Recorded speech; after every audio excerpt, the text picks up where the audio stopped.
You've been lied to about loss. They told you time heals all wounds, that if you just keep busy, the pain will fade, that one day you'll simply move on. But if that were true, why does the emptiness still ache years later? Why does a memory, a photograph, a familiar scent bring back the tears you thought were gone?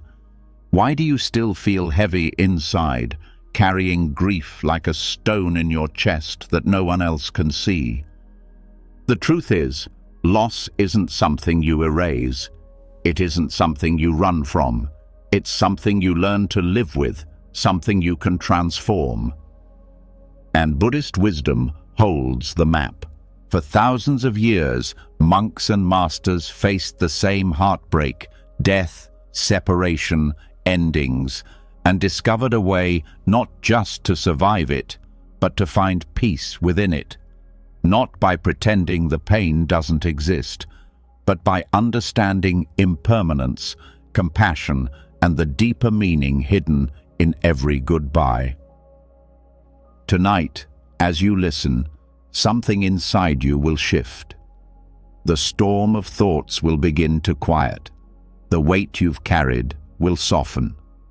You'll feel a gentle space open in your heart, a place where grief and peace can exist together. And when you wake tomorrow, the world will look different. The pain may still be there, but it won't control you. You'll breathe easier, feel lighter, and know you are not broken. This isn't just another bedtime story. This is a healing, a chance to make peace with loss. Are you ready? Let's begin. Loss can feel like the cruelest thief. It arrives without warning, stripping away what you thought would always be there. A familiar voice, a touch, the warmth of a presence, suddenly gone. And in that space, the mind clings, replaying moments, begging time to reverse. But Buddhism whispers a different truth. Nothing was ever meant to stay. Every breath, every heartbeat, every sunrise has always been moving, shifting, dissolving. This is not punishment. This is the nature of life. And when you see impermanence not only as loss, but as liberation, everything changes. Impermanence, or anicca, is one of the central teachings of the Buddha. It tells us that everything, from the smallest grain of sand to the greatest love story, is in a constant state of change. This truth can sting, especially when it takes from us what we most cherish. But if you lean closer, if you look beyond the sting, impermanence reveals itself as a hidden gift. It shows you that clinging is where suffering hides. When you grip tightly to people, moments, or even emotions, you fight against the flow of life itself. And like holding onto a rope that's being pulled, the tighter you grip, the deeper the burn. The liberation comes when you stop fighting the current. Think of the seasons. Leaves fall, snow covers the ground, flowers bloom, and then the cycle begins again. None of this is tragic. It is life unfolding exactly as it must. The same is true of your own life and the lives around you. To resist impermanence is to demand that spring never end, that flowers never wilt. But would a flower's beauty mean as much if it bloomed forever? Its preciousness is born from its fragility, and so is yours. When you allow impermanence to teach you, even grief takes on a different color. Instead of asking, "Why did this have to end?" you begin to see that it was never supposed to be permanent. The laughter, the connection, the love, they were gifts on loan, meant to be experienced fully in their time. Their ending does not erase their value. In fact, their ending is what made them valuable. A jewel, that cannot be lost eventually becomes invisible. But when you know it will slip from your hand, you treasure it with all the presence you can muster. Impermanence also frees you from the weight of resentment. Every painful memory, every harsh word someone once spoke to you, they too are impermanent. They pass like clouds drifting across a vast sky. Clinging to anger or bitterness is like refusing to let go of smoke. The Buddha often reminded his students that suffering arises when we demand permanence from a world that cannot give it. Liberation is not in forcing life to stay the same, but in aligning with its rhythm, in loosening the grip, in letting things come and go. There is also a deep tenderness in impermanence. When you truly understand that nothing will last, you become more attentive. You listen more closely to the voice on the phone. You hold the hug a little longer. You pay attention to the small details, the way someone laughs, the softness in their eyes, the warmth in their hand, because you know one day these will only live in memory. Impermanence does not numb you. It wakes you up. It invites you to be present, because each moment is fleeting, unrepeatable, and therefore infinitely precious. This truth does not only apply to relationships, but to every corner of existence. Your fears, too, are impermanent. That anxiety that weighs so heavily tonight will not stay forever. Your grief, sharp as it feels now, will shift in shape and texture.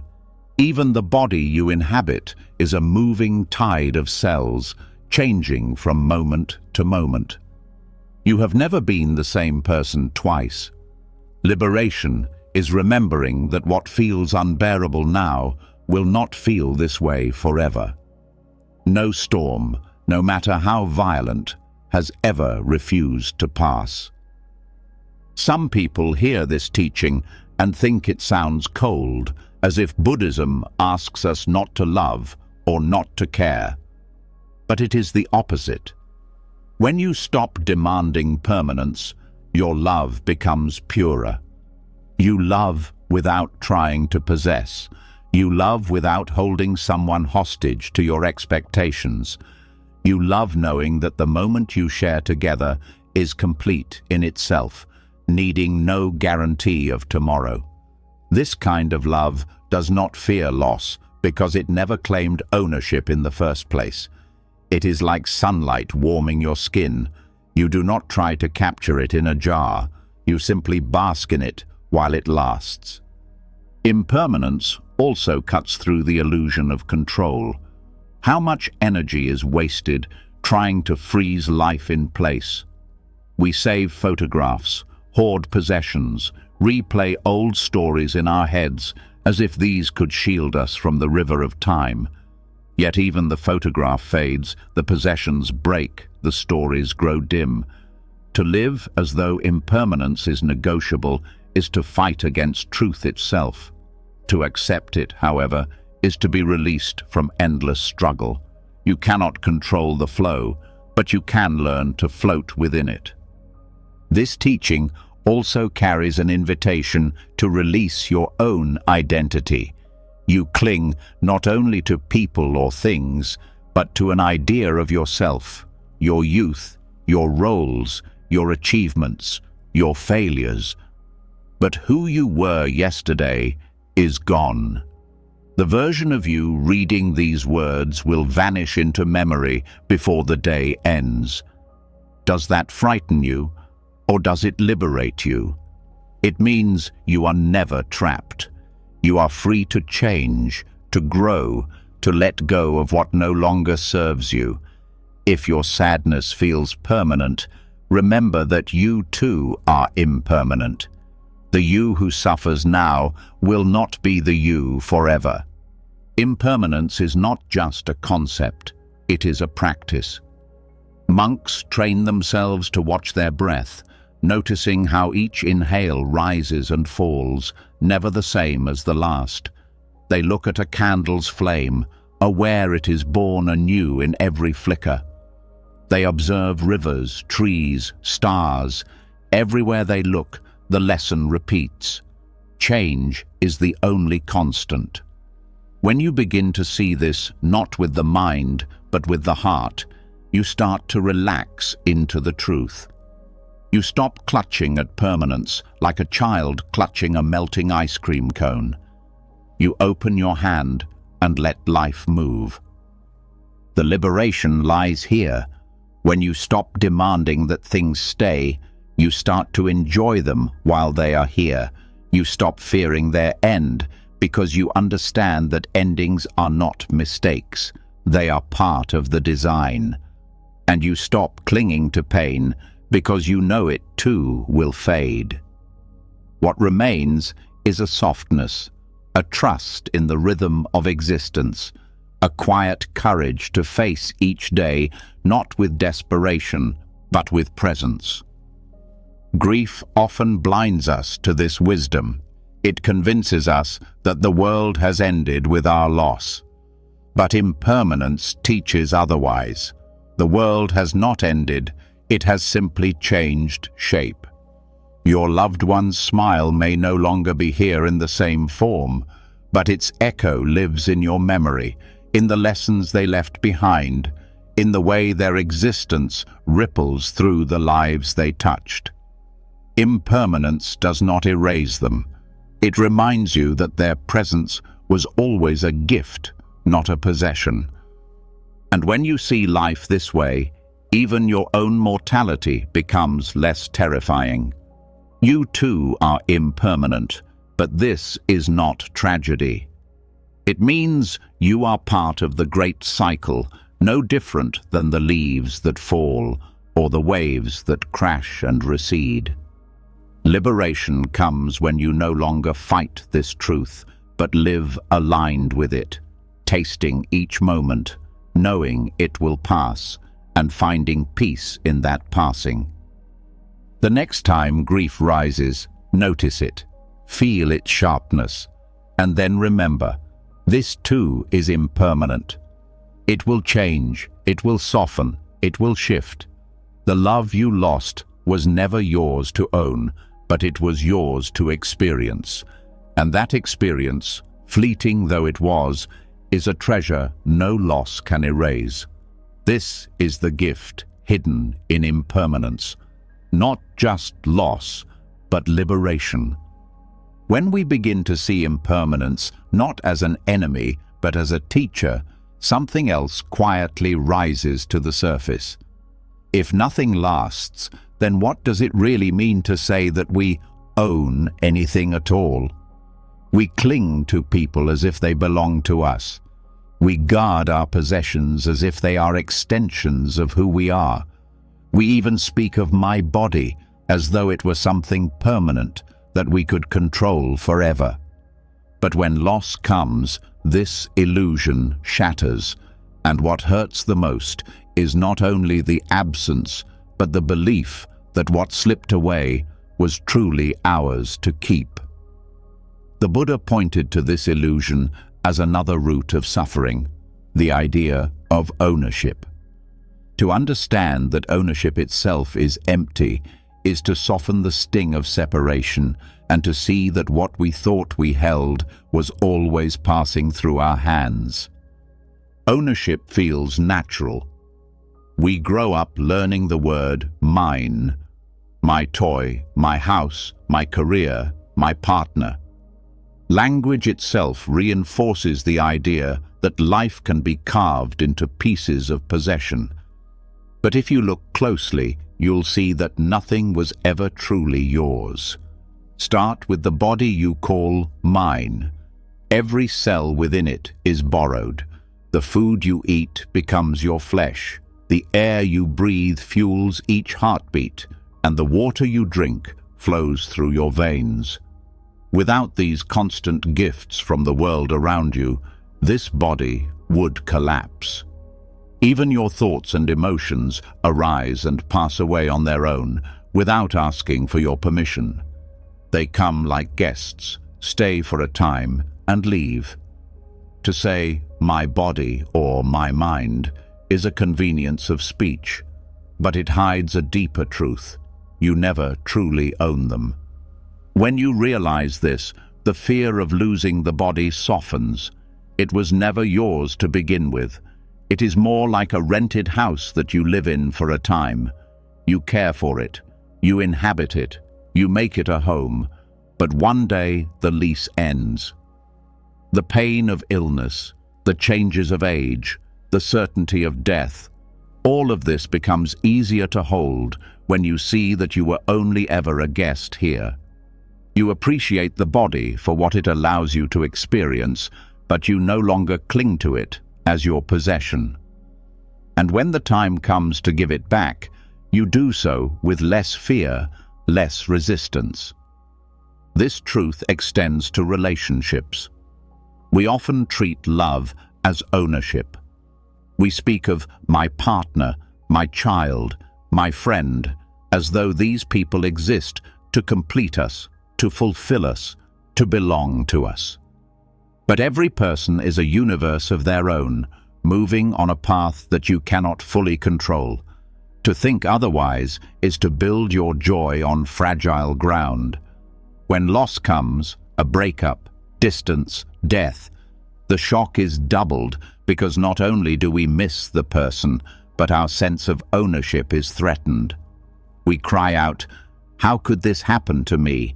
as if the universe broke a contract it never signed. Yet when you release the idea of ownership, you begin to love more freely. You see that people are not possessions, they are gifts. They come into your life, they share moments, and then they move on. Their presence is no less valuable because it was temporary. In fact, it is more precious because it was never guaranteed. Possessions, too, teach the same lesson. Think of every object you call yours, your clothes, your phone, your home. Each one is temporary. They break, they decay, they pass into the hands of others.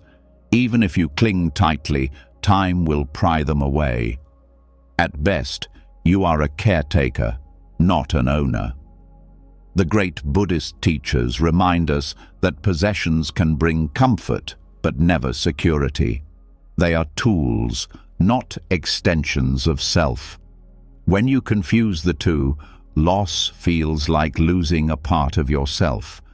But when you see that ownership is empty, you can enjoy what you have while it is here, and let it go when it leaves. You stop building your identity on sand. Even the people we admire most in history understood this.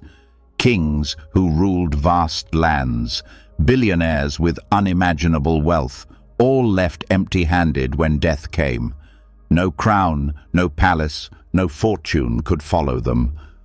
The Buddha himself was a prince surrounded by luxury, yet he walked away because he saw that none of it could shield him from sickness, old age, and death. He realized that true freedom does not come from adding more to own, but from letting go of the illusion of ownership altogether. Grief becomes softer when this truth is absorbed. The pain of separation still comes, but the sharp edge of "this was mine and now it is gone" begins to dull. You start to see that everything and everyone has always been passing through. Loss does not mean robbery, it means the end of a visit. Just as a traveler at a station cannot hold on to the passing trains, you cannot hold on to the flow of life. But you can appreciate each arrival, each moment of connection, without demanding permanence. This is how emptiness of ownership becomes healing. The mind resists this truth because ownership gives a sense of stability. If I can say mine, then perhaps I can feel safe. Yet, the very attempt creates more insecurity. You worry about losing what you own, You fear changes that threaten it. You measure your worth by the size of your possessions. It is a cycle of craving and fear that never ends. By loosening the grip on ownership, you release yourself from this cycle. You start to see that security does not come from holding, but from releasing. True safety lies in aligning with reality, not in fighting it. Ownership also fuels comparison. When you believe in mine, you look at yours. You measure yourself against others, your wealth, your success, your relationships, always seeking validation. This comparison is endless because there will always be someone with more or less. But when ownership dissolves, comparison weakens. You see that life is not a competition of who owns the most, but a flow of experiences that each person receives in different ways. Your joy no longer depends on keeping up or surpassing anyone else. It rests in presence, in gratitude, in the ability to experience without clinging. There is a deeper layer here. Even your suffering is not truly yours. When pain arises, the instinct is to say, "I suffer, this is my grief." But grief is not owned. It is a universal human experience flowing through you in this moment. Countless others have felt it. Countless others will feel it. To see your sorrow as mine isolates you. To see it as part of the human stream connects you. You realize you are not alone, not singled out.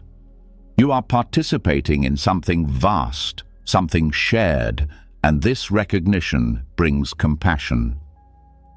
The emptiness of ownership does not mean indifference.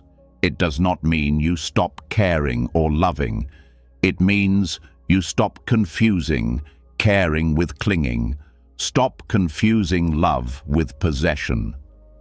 You can love deeply without chaining the other to your expectations. You can care without demanding permanence. This shift transforms relationships. It turns love into freedom rather than captivity. It allows you to walk alongside others without trying to hold them still. When you practice this, even small daily frustrations ease. The lost wallet, the broken phone, the unexpected goodbyes, they sting less because you know they were never truly yours. You carried them for a time, and now they have moved on. And in this letting go, you find peace. Buddhism often points to the word empty. Empty does not mean meaningless. Empty means free of fixed ownership, free of permanence. A cup is empty so that it can be filled. Life is empty so that it can flow. When you release the illusion of ownership, life does not shrink, it expands. You see connections everywhere. The tree outside, the food on your plate, the breath in your lungs, they are not yours, but they are part of you in this moment. And because you do not own them, you are free to appreciate them fully without fear of loss. The sting of separation softens when you see this clearly. What was never yours cannot truly be taken. What passes through your life was always meant to pass. The beauty lies in the passing itself, in the chance to touch, to know, to love without chains. Ownership is empty, but in that emptiness lies a fullness of experience that no possession could match. To walk this path requires practice. Each day, notice the language of mine as it arises. Ask yourself, is this truly mine, or is it simply here for now? Watch how possessions age, how people change, how even your body shifts moment by moment. Instead of tightening, soften. Instead of clinging, appreciate. Slowly, the fear of loss begins to dissolve, replaced by a quiet trust in the flow of life. And as this trust deepens, grief transforms. It no longer feels like being robbed, but like saying goodbye at the end of a visit. Pain remains, but within it grows a seed of peace. The emptiness of ownership is not a void, it is freedom. It is the space that allows you to breathe without chains, to love without fear, to live without being bound by what cannot last. And when separation comes, as it always will, you bow to the truth. Nothing was ever yours, yet everything was always a gift. When we begin to loosen the grip of ownership, something remarkable comes into view. If nothing was ever truly ours to hold, then every connection, every moment of loss, every act of love or pain exists within something larger than just me and mine. Loss feels like a door slamming shut, but in the light of Buddhist wisdom, it is also a doorway opening into the deeper truth of interdependence. Your grief, your memories, even the very bond with the one you miss, all exist within an intricate web of causes and conditions. To see this is to understand that no loss is ever isolated, and no experience is ever meaningless. Karma is often misunderstood as punishment or reward, but at its heart, karma simply means action and its ripple. Every thought, word, and deed leaves an imprint, and those imprints weave together to create the fabric of our lives. When grief enters, it can feel like a rupture, like the thread of connection has been torn away forever. Yet when you look with deeper awareness, you see that the thread continues, woven into the tapestry in ways that are subtle but undeniable. The love someone gave you is not erased by their absence. It becomes part of how you speak, how you comfort, how you see the world. Their kindness moves through you into others, sometimes without you even realizing. Loss may change the form of the relationship, but the karmic connection continues its work. This understanding softens the despair of meaninglessness that grief often brings. The mind cries out, "What was the point if it all ends?" But karma teaches that nothing is ever wasted. Every act of care, every word of encouragement, every lesson taught or laugh shared becomes a seed planted in consciousness. Those seeds do not vanish. They grow in your life and in the lives you touch. A mother who taught patience may no longer be here, but her patience is alive in the way her child raises their own children. A friend's laughter echoes in the jokes you tell years later. The karmic web holds all of it, binding experiences into something larger than any single lifespan. Grief often feels lonely, as though you are carrying a weight that belongs only to you. But karma shows you that grief itself is not separate. Countless beings have felt the same ache. Countless beings are feeling it this very moment. The karmic web reveals that you are not a single, isolated point of pain. You are part of a shared human rhythm. This recognition allows compassion to arise. Instead of drowning in the belief that your suffering is meaningless, you see it as part of a vast ocean. And from this ocean, you can draw strength. You realize that the way you navigate your grief can ripple outward, offering comfort to others who walk through their own losses. Karmic interdependence also teaches that relationships never truly end. The form may shift, but the influence continues. Think of a candle lighting another candle. Even if the first flame burns out, its light lives on in the second, the third, and beyond. Every person you have loved continues to burn in this way, their impact carried forward in you and beyond you. This is not wishful thinking, it is the reality of interdependence. The world is shaped by the web of actions and connections, and every loss is woven into that web. Even sorrow becomes part of the story, shaping compassion, resilience, and understanding in ways that would not exist without it. This perspective does not erase pain, but it reframes it. Instead of asking, "Why me?" the question becomes, "What can grow from this?"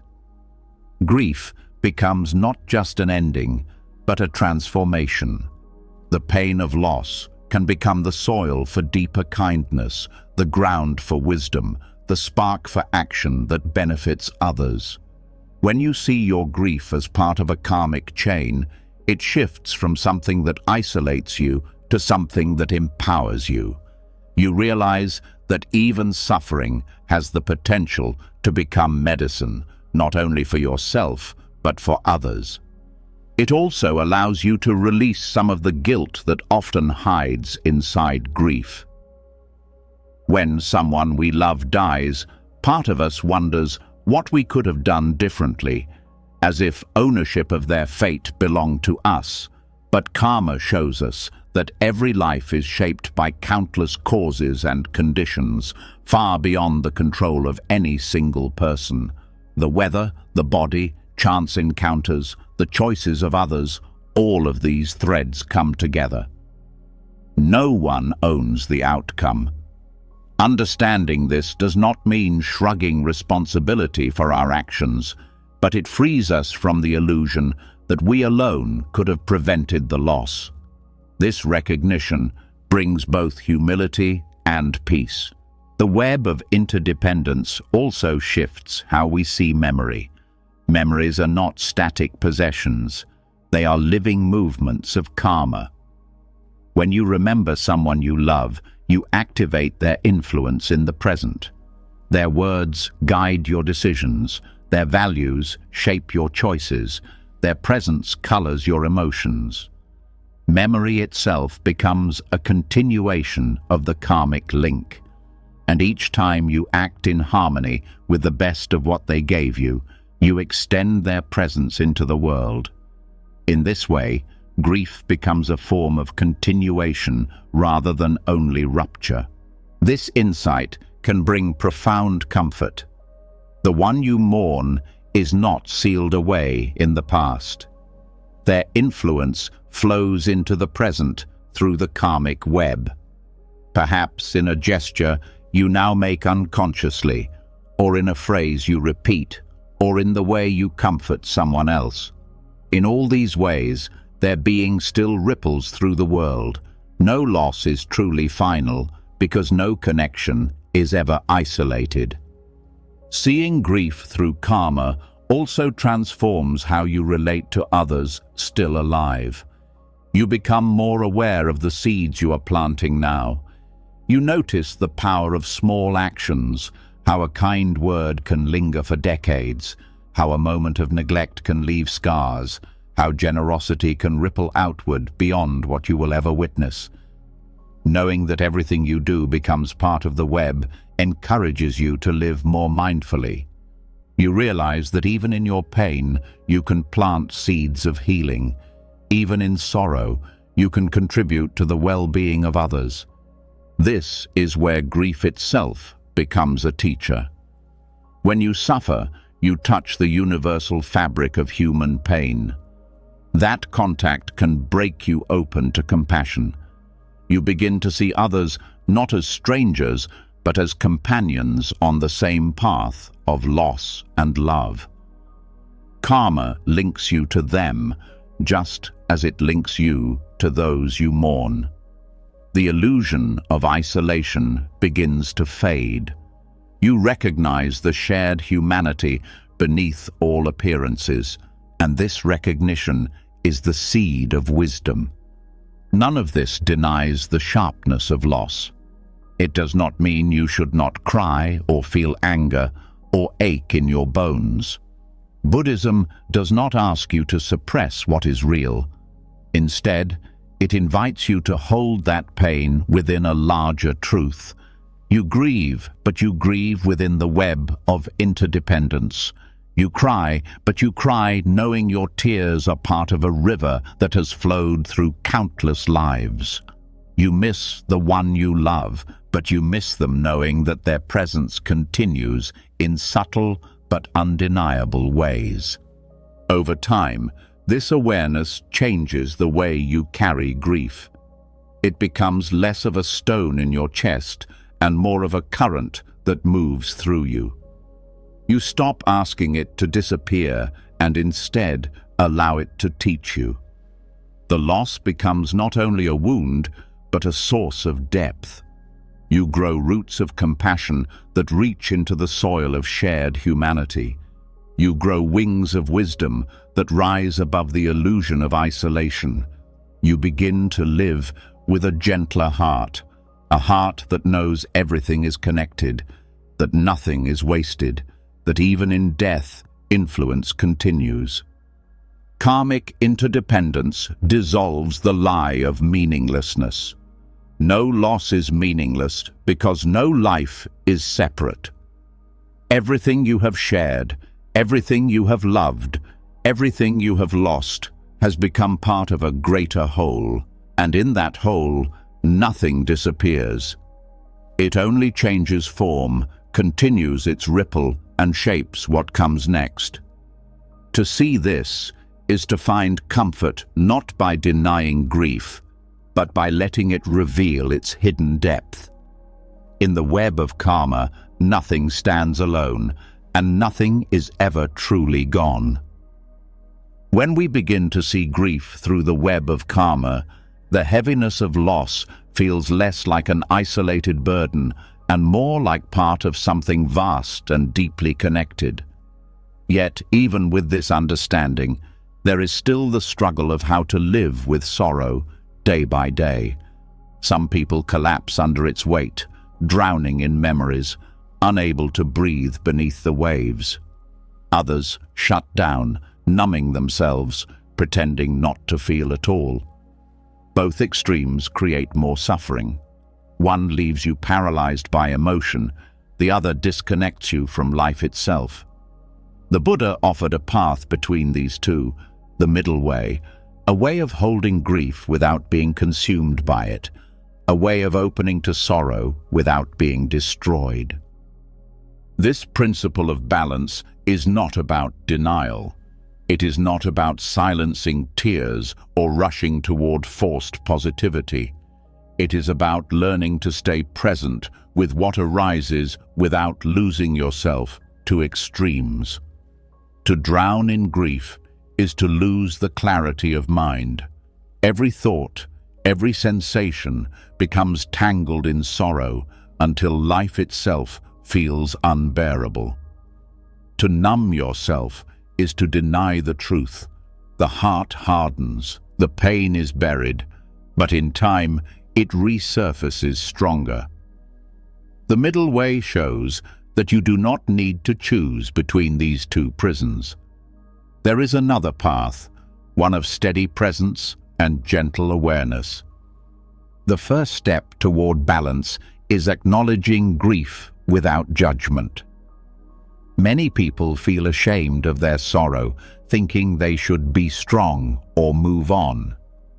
Others indulge endlessly in grief, feeling almost guilty if they stop mourning, as if happiness would betray the memory of the one they lost. Both approaches are traps. The middle way invites you to meet grief honestly, without the need to suppress it or dramatize it, to say, yes, this hurts, and to stay with that truth. Pain is not a failure. It is a natural response to loss. Once acknowledged, grief can be held in awareness rather than resisted.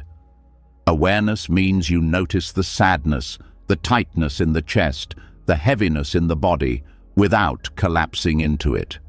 You give grief space, but you do not give it the throne. This practice creates a gentle distance, enough to see that you are experiencing sorrow, but you are not only sorrow. In this space, clarity begins to return. The heart can feel without being drowned, and the mind can observe without turning numb. Balance also requires compassion for yourself. Too often, people treat themselves harshly in grief, judging their process, demanding they recover faster, or berating themselves for moments of joy. But compassion softens this rigidity. It allows you to rest when needed, to cry when needed, to smile when needed. Compassion recognizes that grief has no timetable. By offering yourself kindness, you step out of extremes and into a gentler middle ground. Breath is a powerful tool here.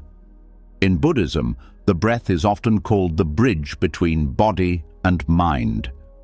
When sorrow rises like a storm, returning to the breath anchors you, not by pushing the grief away, but by giving the body something steady to rest on.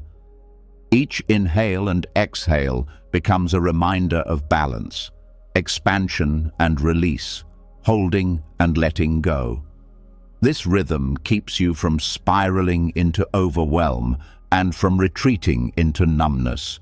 It teaches you how to stay with what is happening right now, moment by moment. Balance also means allowing grief to come in waves rather than demanding constant stability. Some days will be heavier, some lighter.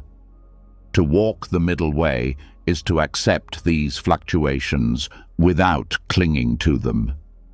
You do not curse the heavy days or grasp desperately at the lighter ones. You ride them as part of the process. This acceptance prevents the despair of thinking sorrow will last forever, and it avoids the denial of pretending it is gone too soon. Community is another anchor. Left alone, grief can distort the mind, convincing you that you are broken or alone in your suffering. But when you open to others, friends, family, or a sangha, you discover that grief is a shared human reality. Others can help hold your pain when it feels too heavy, and you can do the same for them in time. This mutual support keeps you from falling into isolation, which often leads to numbness, and from falling into despair, which often leads to overwhelm.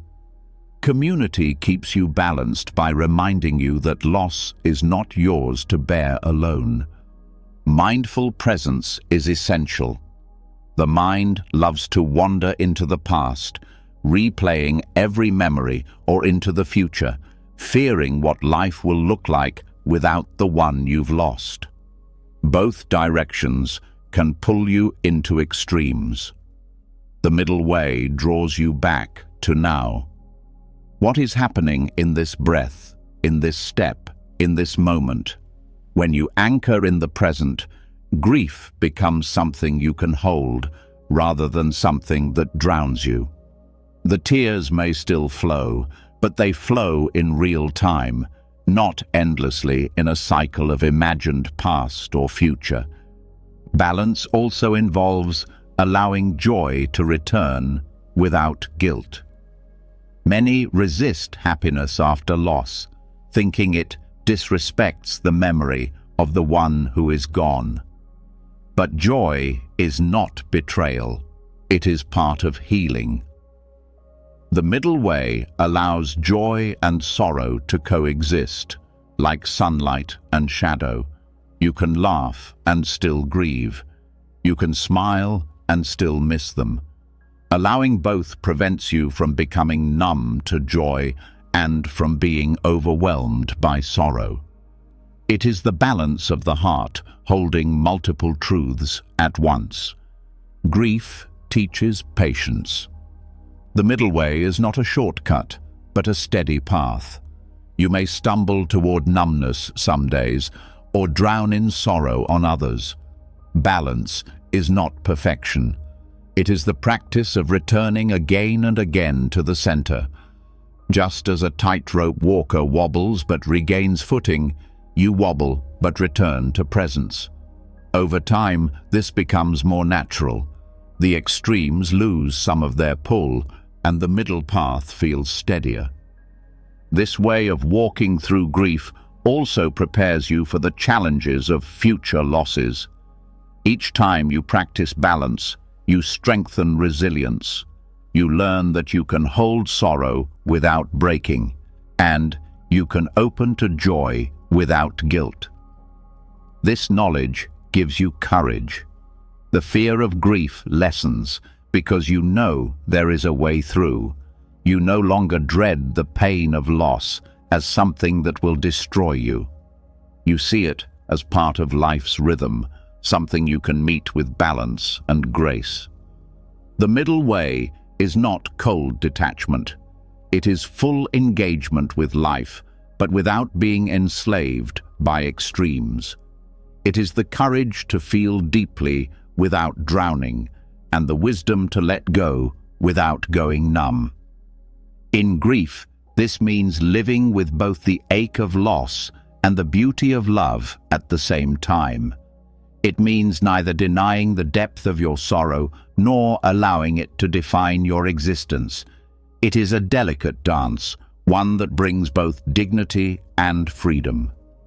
When you begin to live this way, grief itself becomes a teacher. It shows you where you lean too far into numbness, where you collapse into despair, and where balance brings peace. It teaches you patience, compassion, and resilience. It shows you that the human heart is vast enough to hold both suffering and joy. And in this balance, grief becomes not just a wound, but a path to wisdom. Walking the middle way through loss allows you to emerge not untouched by pain, but touched in a way that deepens you. You discover that even in sorrow, life continues to move, breath continues to flow, moments continue to offer beauty. You learn that grief does not have to be a prison. With balance, it becomes a passage, not an escape, not a drowning, but a steady walk through the river of sorrow, one step at a time, until you emerge on the other side with a softer, stronger heart. When we learn to walk the middle way through grief, we discover that balance itself reshapes the heart. By neither drowning in sorrow nor shutting it out, we begin to see something unexpected rising from within the pain. Loss is not only about absence, it is also about a raw opening that can reveal a deeper form of compassion. In the vulnerability of grief, walls that once kept us apart from others start to thin. The very wound that hurts so much becomes the same opening through which empathy flows. Loss can carve channels in the heart, and through those channels, compassion begins to move. Sorrow strips away pretense. It takes away the illusion that we are untouchable or separate from suffering. When you grieve, you see how fragile human life truly is. You feel the weight of impermanence not as an abstract teaching, but as a truth written into your own body. This rawness can soften arrogance, dissolve pride, and make space for humility. In that humility, you begin to recognize the shared vulnerability of all beings. You realize that every person you meet carries their own story of loss, some visible, some hidden. The pain that once felt so personal becomes a bridge connecting you to countless others. This connection is not born from pity, it is born from recognition. When you see another grieving, your heart knows the terrain. You recognize the heaviness in their eyes, the silence in their voice, the weight in their posture, and instead of turning away, you lean closer. The loss you endured becomes the seed of empathy. You understand not only because you heard about suffering, but because you lived it. This kind of understanding cannot be taught by books or theories. It can only be carved by experience. Compassion hidden in loss also changes how you respond to others. Before, you might have judged someone's sadness or felt impatience with their pain. After walking through your own grief, you carry less judgment and more patience. You know that healing does not follow a neat timeline. You know that grief lingers in unexpected ways. This knowledge gives you the ability to hold space for others, to sit with their sorrow without trying to fix it or rush it away. You become the kind of presence that brings comfort simply by being steady. The Buddha often taught that suffering can become a doorway to compassion. Without suffering, we might remain blind to the truth that all beings are bound by the same conditions: birth, aging, illness, and death. But suffering cracks the illusion of separation. When grief touches you, it also awakens you to the suffering of others, human and non-human alike. You begin to notice the small sadnesses around you: the stray dog searching for food, the elder walking alone, the child crying in frustration. These sights no longer pass unnoticed. Your heart, broken open by loss, now responds with tenderness. This tenderness does not make you weaker. It makes you stronger in a different way. Compassion that arises from loss has depth and endurance. It is not shallow kindness that disappears when inconvenient. It is compassion born from knowing what it feels like to ache, and from the desire that others not carry their pain alone. This compassion often leads to action. Many who have endured deep loss find themselves drawn to help others, volunteering, listening, serving, giving. The sorrow that could have hardened them instead transforms into motivation to ease suffering where they can. There is also a hidden wisdom in this compassion. When you suffer, you learn the limits of words. You learn that sometimes silence carries more healing than advice. You learn that presence can soothe more than solutions. This wisdom shapes the way you offer compassion. Instead of trying to solve another's grief, you simply accompany them.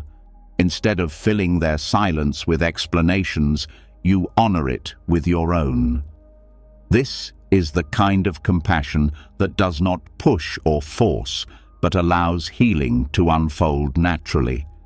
The rawness of loss also teaches you sensitivity.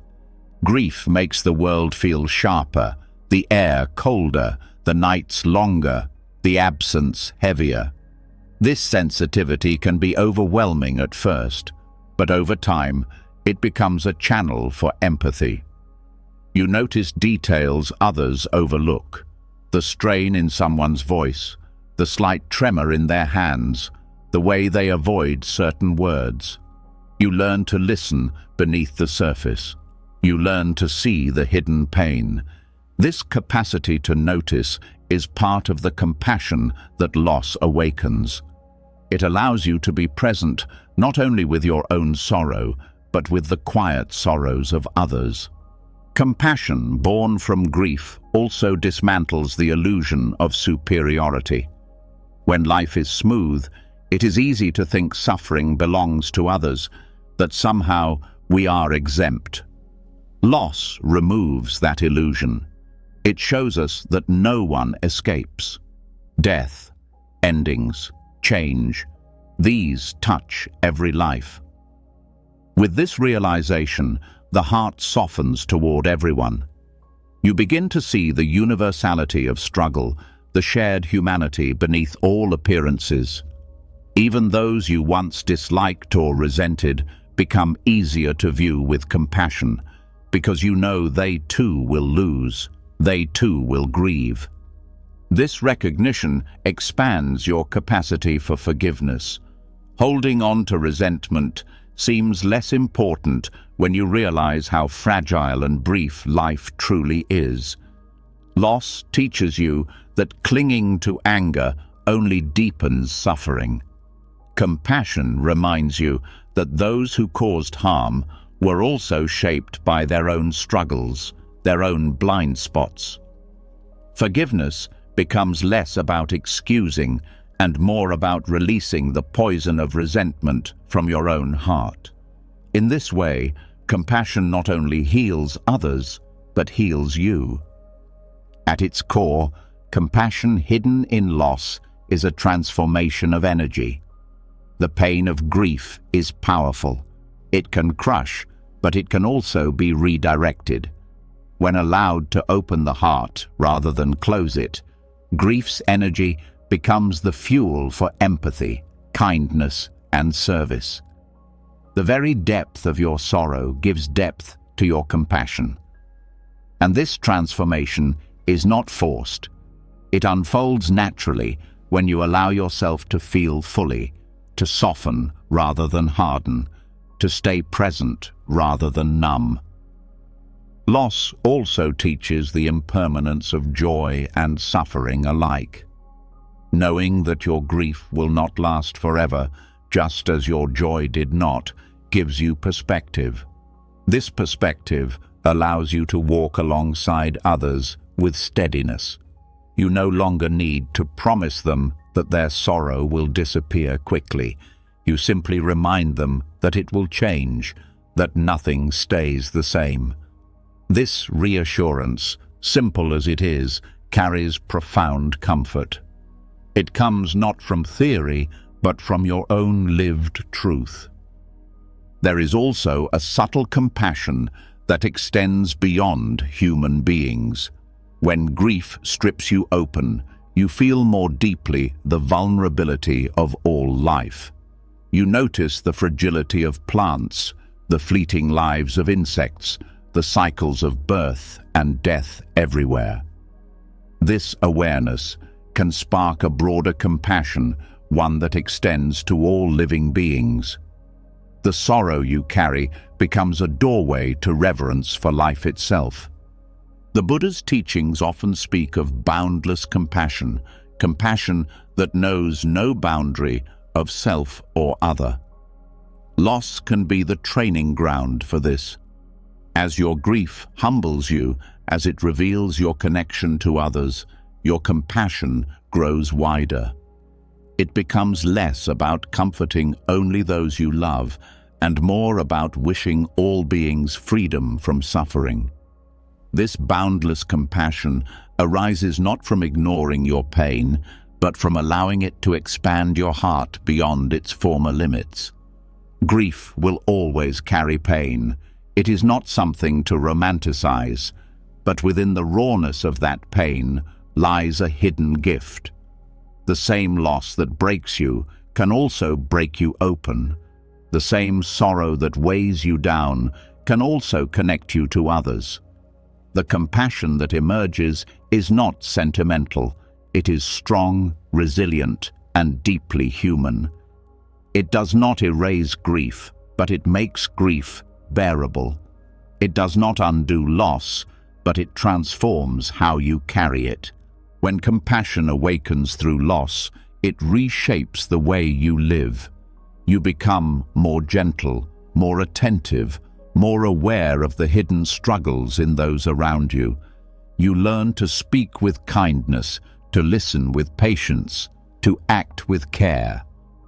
And you discover that by easing another's pain, even in small ways, your own heart begins to heal. In this way, grief does not end in emptiness. It ends in connection. Loss becomes the soil from which compassion grows, and compassion becomes the bridge that carries you forward. When compassion awakens through loss, the heart becomes softer and more open, but it also begins to sense a deeper truth pulsing beneath all sorrow, the certainty of death. Every act of kindness, every tear, every connection is shaped by this truth. Where most people turn away, Buddhist practice invites us to look directly at it, not to frighten ourselves, not to live in despair, but to awaken a greater vitality and courage. This practice is called maranasati, the contemplation of death, and it is not a morbid obsession. It is a mirror that shows us what really matters. To contemplate death is to recognize that every breath is uncertain. Monks reflect daily on the truth that life could end at any moment.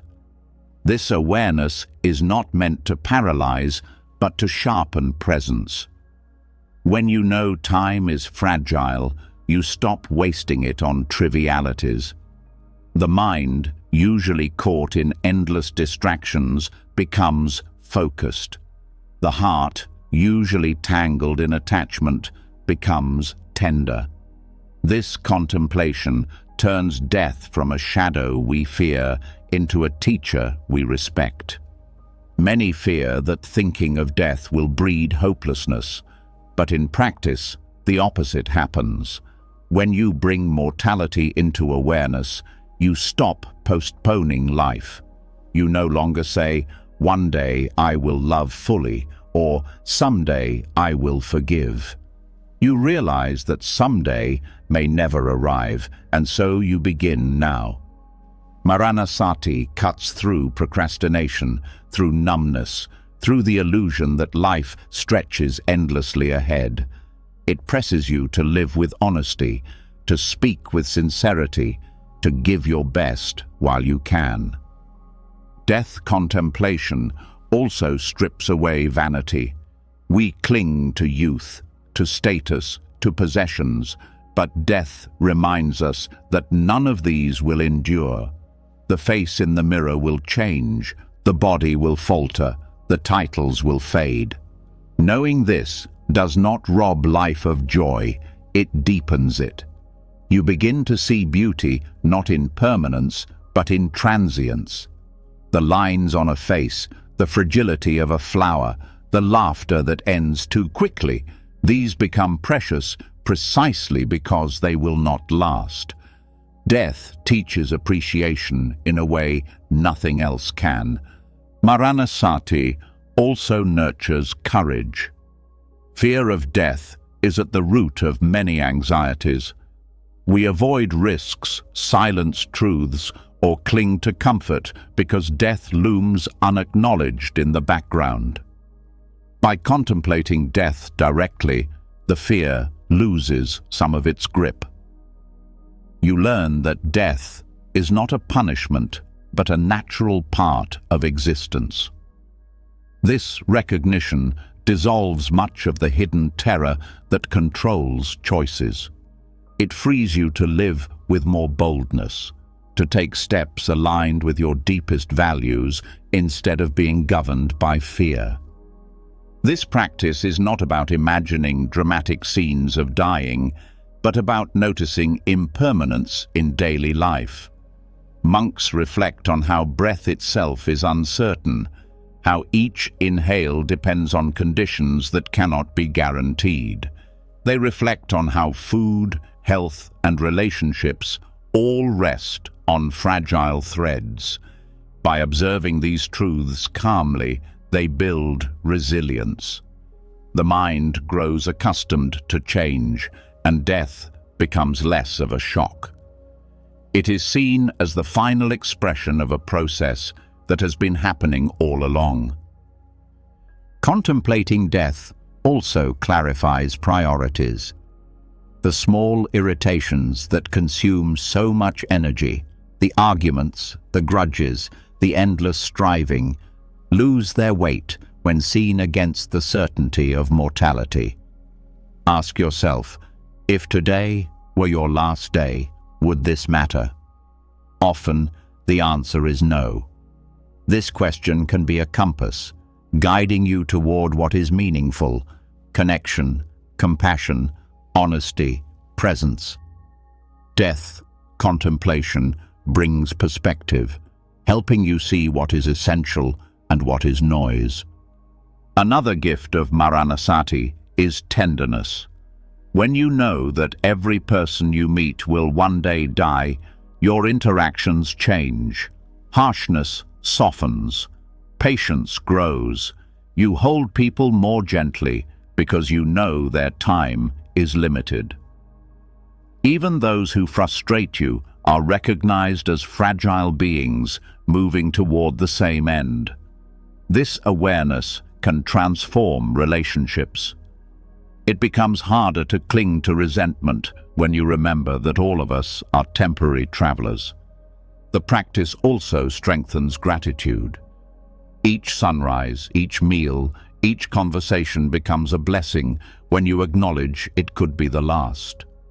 Gratitude becomes less about listing good things and more about a lived awareness of impermanence. The ordinary turns luminous. Washing dishes, hearing rain, holding someone's hand, these are no longer overlooked. They are honored because they are fleeting. Death contemplation awakens gratitude not as a practice of words, but as a natural response to seeing clearly. Maranasati also builds resilience in the face of actual loss. When death comes to someone you love, the shock is immense.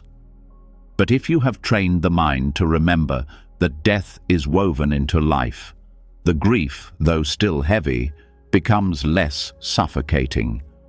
You recognize that death was never an intrusion, but part of the pattern. This recognition does not erase sorrow, but it frames it in understanding, which makes carrying it more bearable. There is also freedom in releasing denial. Much of modern culture hides death, treating it as taboo, something to avoid at all costs. This denial breeds fear.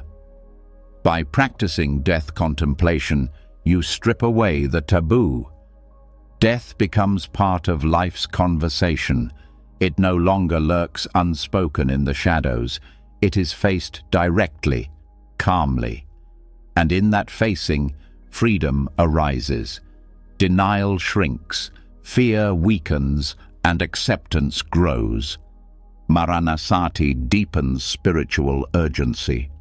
The Buddha often reminded his followers that life is precious because it is uncertain. To waste it in distraction is to squander a rare opportunity. Contemplating death daily reminds you to practice, to cultivate wisdom and compassion now. You do not wait until conditions are perfect, because you know they may never be. This urgency is not anxious, but alive. It infuses each day with purpose. Death contemplation also bridges the gap between self and others. When you acknowledge that you, your loved ones, and even those you dislike all share the same fate, barriers soften. You see the equality in mortality. No status, wealth, or power can protect anyone. This recognition fosters humility and empathy. It reminds you that beneath all differences, we are bound by the same truth. We are temporary, fragile, and interdependent. There is a paradox here. By contemplating death, life feels more vivid. Many discover that joy actually increases.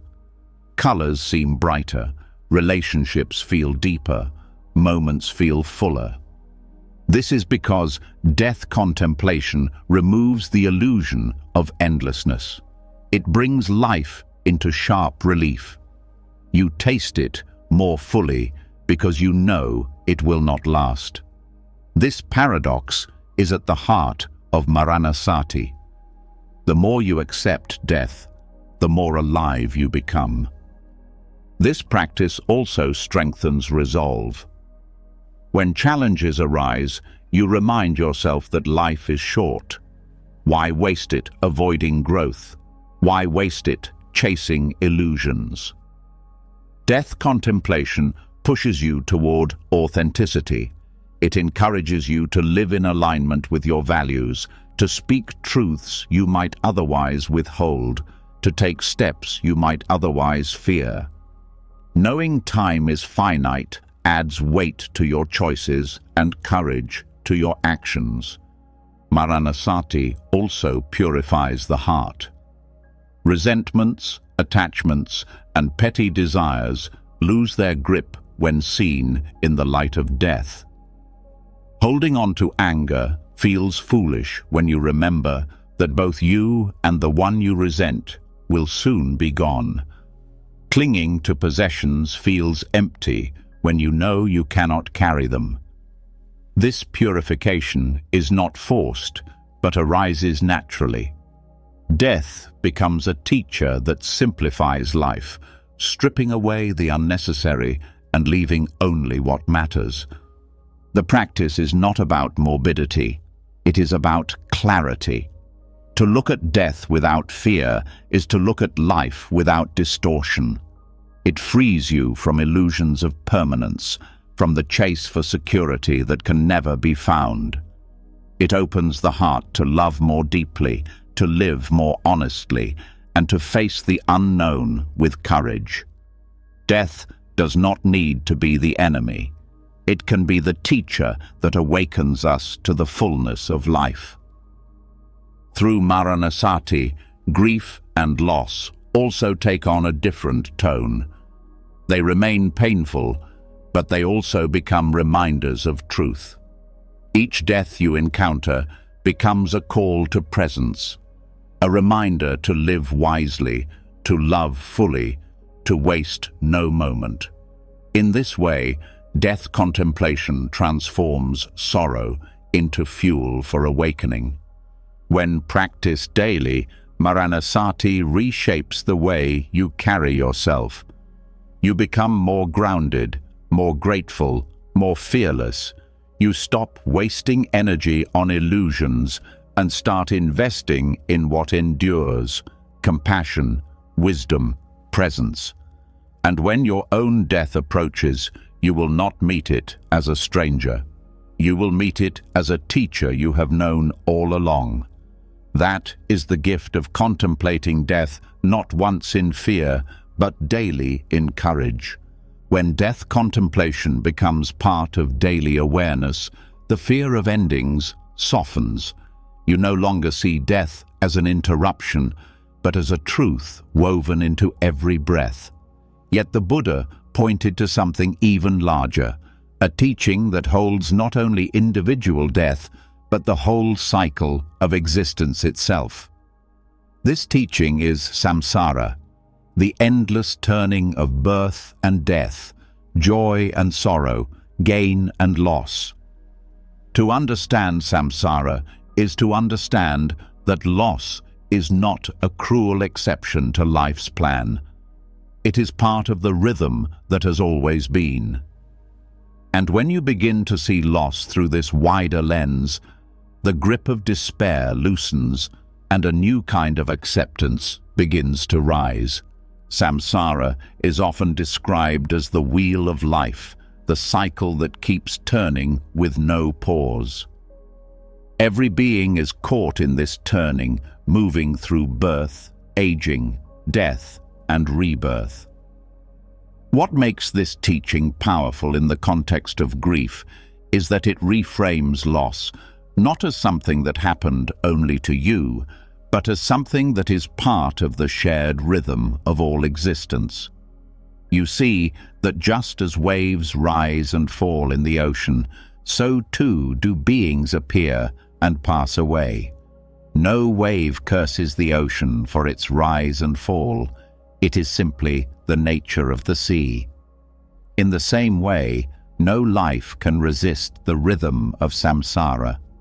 When grief strikes, the mind often asks, why me? Why now? Why this? The wheel of samsara answers with a deeper truth. This is not punishment. This is the law of existence. Nothing escapes change. Nothing remains untouched by loss. To see this does not remove sorrow, but it removes the sense of being singled out by fate. Your loss becomes part of the larger turning, something every being shares in countless forms. This recognition connects you to the vastness of life rather than isolating you in personal despair. Samsara also teaches that clinging is what deepens suffering. The cycle itself is neutral.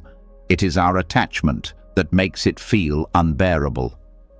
When we demand permanence from what is designed to change, the wheel feels cruel.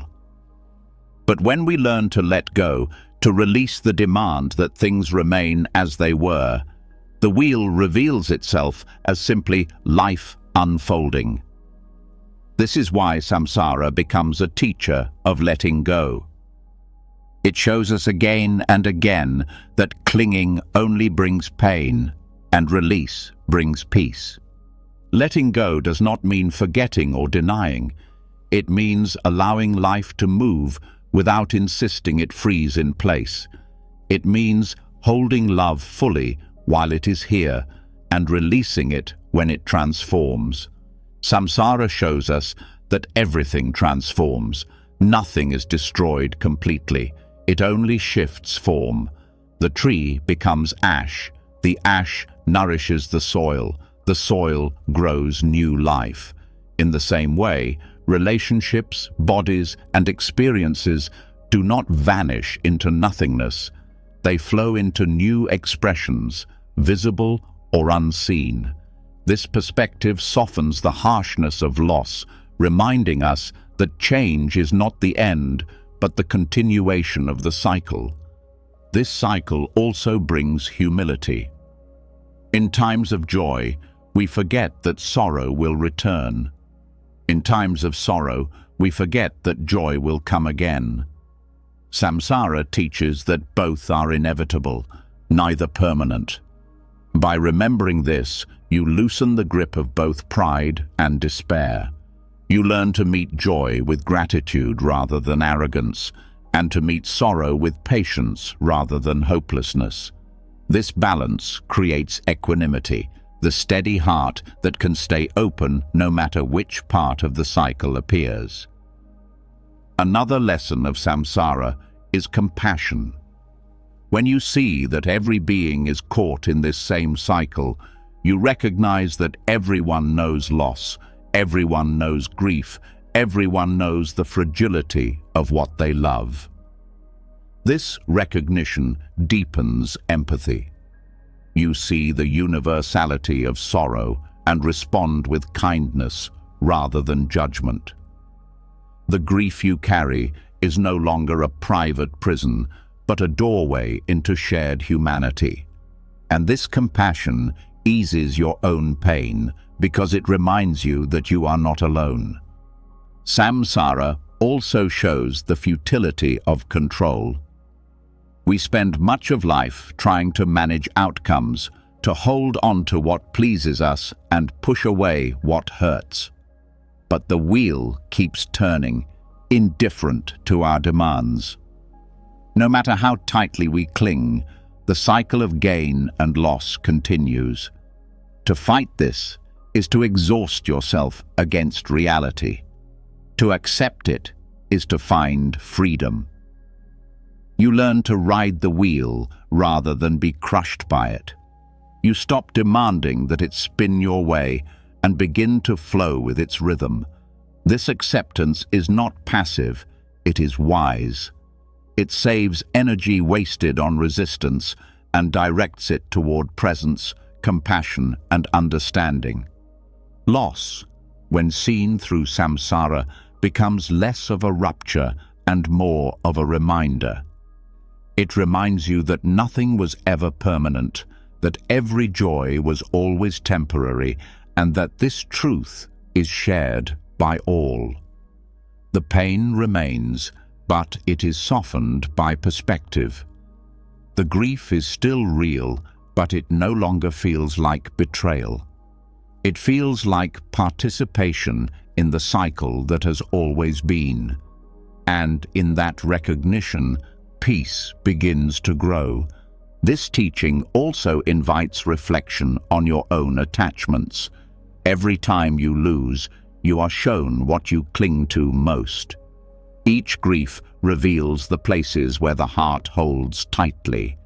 Samsara teaches you to see these moments not only as suffering, but as lessons. Each loss becomes an opportunity to practice letting go, to loosen the grip, to soften the demand for permanence. With each practice, the heart grows more resilient, more able to love without fear of loss, more able to release without bitterness. Samsara is not meant to depress or discourage. It is meant to awaken. To see that life is cyclic is to stop searching for a final escape in worldly things. It is to recognize that true freedom lies not in trying to control the wheel, but in stepping outside its grip through wisdom and compassion. Until then, samsara serves as a teacher, reminding us again and again, let go, let go, let go. By holding grief within the vision of samsara, you learn to live differently. You live with less clinging and more appreciation, less resistance and more acceptance. You stop asking the cycle to change and instead learn from it. Each loss becomes not only a wound, but a teaching. Each ending becomes not only sorrow, but a reminder of life's rhythm. And in time, this rhythm becomes less frightening and more sacred. When you understand samsara, loss no longer feels like an error in the script of life. It feels like part of the story itself. You see that everything you love will pass, but also that everything you lose is part of the same cycle that allows love to exist at all. Without endings, beginnings would not shine. Without sorrow, joy would not be felt. Samsara holds both, endlessly turning, endlessly teaching, and by listening to its lesson, you learn the art of letting go. When we begin to see samsara not as a cruel trick, but as a rhythm that includes both gain and loss, joy and sorrow, we start to loosen our grip and allow life to flow more naturally. Yet even with this wider view, grief can still feel heavy and unbearable. The Buddha did not deny this weight. He began his teaching by naming it directly. The first noble truth speaks of dukkha, the reality of suffering, and far from being a message of despair, it offers clarity. To acknowledge suffering is to shine light where the mind would rather stay blind. In bereavement, this truth becomes a guide that steadies the heart, reminding us that sorrow is not a mistake, but a part of life's fabric. When someone we love dies, or when we lose something precious, the instinct is often to ask why. Why should this happen? Why should life be so cruel? The noble truth of suffering does not answer with excuses. It answers with honesty. Suffering is part of existence. To grieve is not to fail. It is to meet life as it is. This clarity removes the sense of personal punishment. The pain of loss is not because you did something wrong or because life singled you out. It is because everything that arises also passes away. To see this directly is painful, but it is also freeing because it takes away the illusion that suffering is abnormal. This acknowledgement prevents denial. Many try to avoid grief by pretending it should not exist, by numbing themselves with distractions, or by forcing themselves into false positivity. But the first noble truth invites us to face grief head-on. It does not sugarcoat or minimize. It says, yes, loss hurts. Yes, endings bring sorrow. To deny this is to deepen suffering. To accept it is to begin healing. By looking directly at the wound, you allow it to breathe, and in that openness, space for transformation appears. The truth of suffering also brings companionship. If all beings experience dukkha, then grief is not yours alone. It is not a private exile, but a shared human condition. Every tear you shed is echoed in countless others across time and space. To see this is to realize that grief does not isolate you. It connects you. This recognition can soften the loneliness that loss often brings. It allows compassion to rise for yourself and for others, because you see that sorrow is not unique to your story, but part of the story of life itself. Applying the first noble truth to bereavement also strips away unnecessary layers of guilt. Often when someone dies, the mind plays endless games of what if and if only. What if I had done more? If only I had said something different. But the noble truth reminds us that suffering is woven into the nature of existence. Death is not caused by your personal failings, but by the impermanence of life. To accept this does not remove the pain, but it releases the burden of self-blame. It allows you to grieve with honesty rather than with unnecessary torment. This teaching also clears the fog of confusion. Loss often disorients, leaving you unsure how to make sense of the world. The noble truth acts like a compass, pointing to the reality that endings are part of the path. It does not pretend that grief will vanish quickly, but it gives you a framework to hold it. Instead of feeling lost in a meaningless void, you see that your pain has context. It is part of what it means to be alive. This context itself brings relief, because what we can name, we can begin to work with. Another gift of this truth is that it prevents the spiral of resentment. Without clarity, grief can easily turn into bitterness. Life is unfair, others have more. Why me? But when you remember that suffering is universal, resentment loses its fuel. You see that no one escapes. The wealthy, the powerful, the wise, all encounter loss. This levels the ground of human experience. You are not being targeted. You are sharing in the same reality that has touched every being.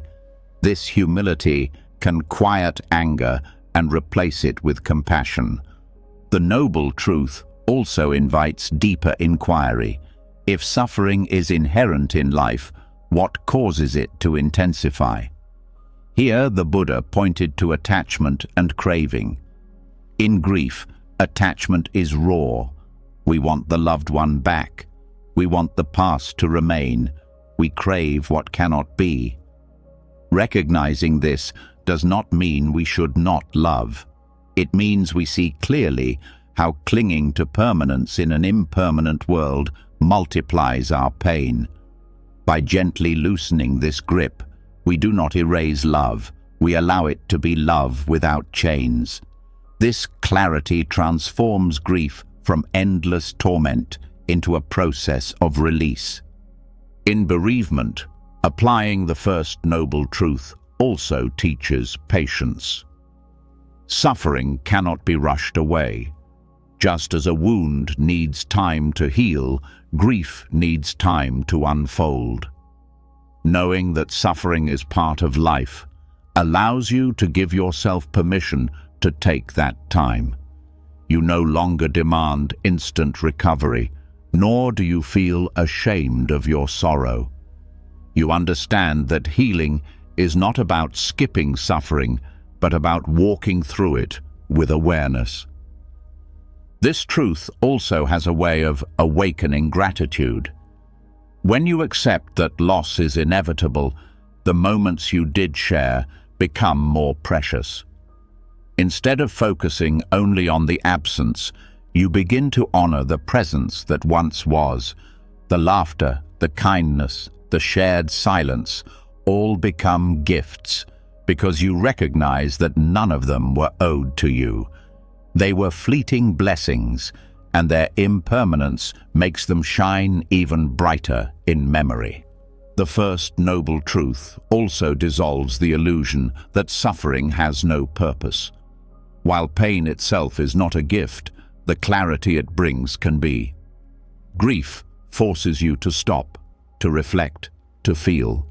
It breaks open the heart's complacency and shows you what truly matters.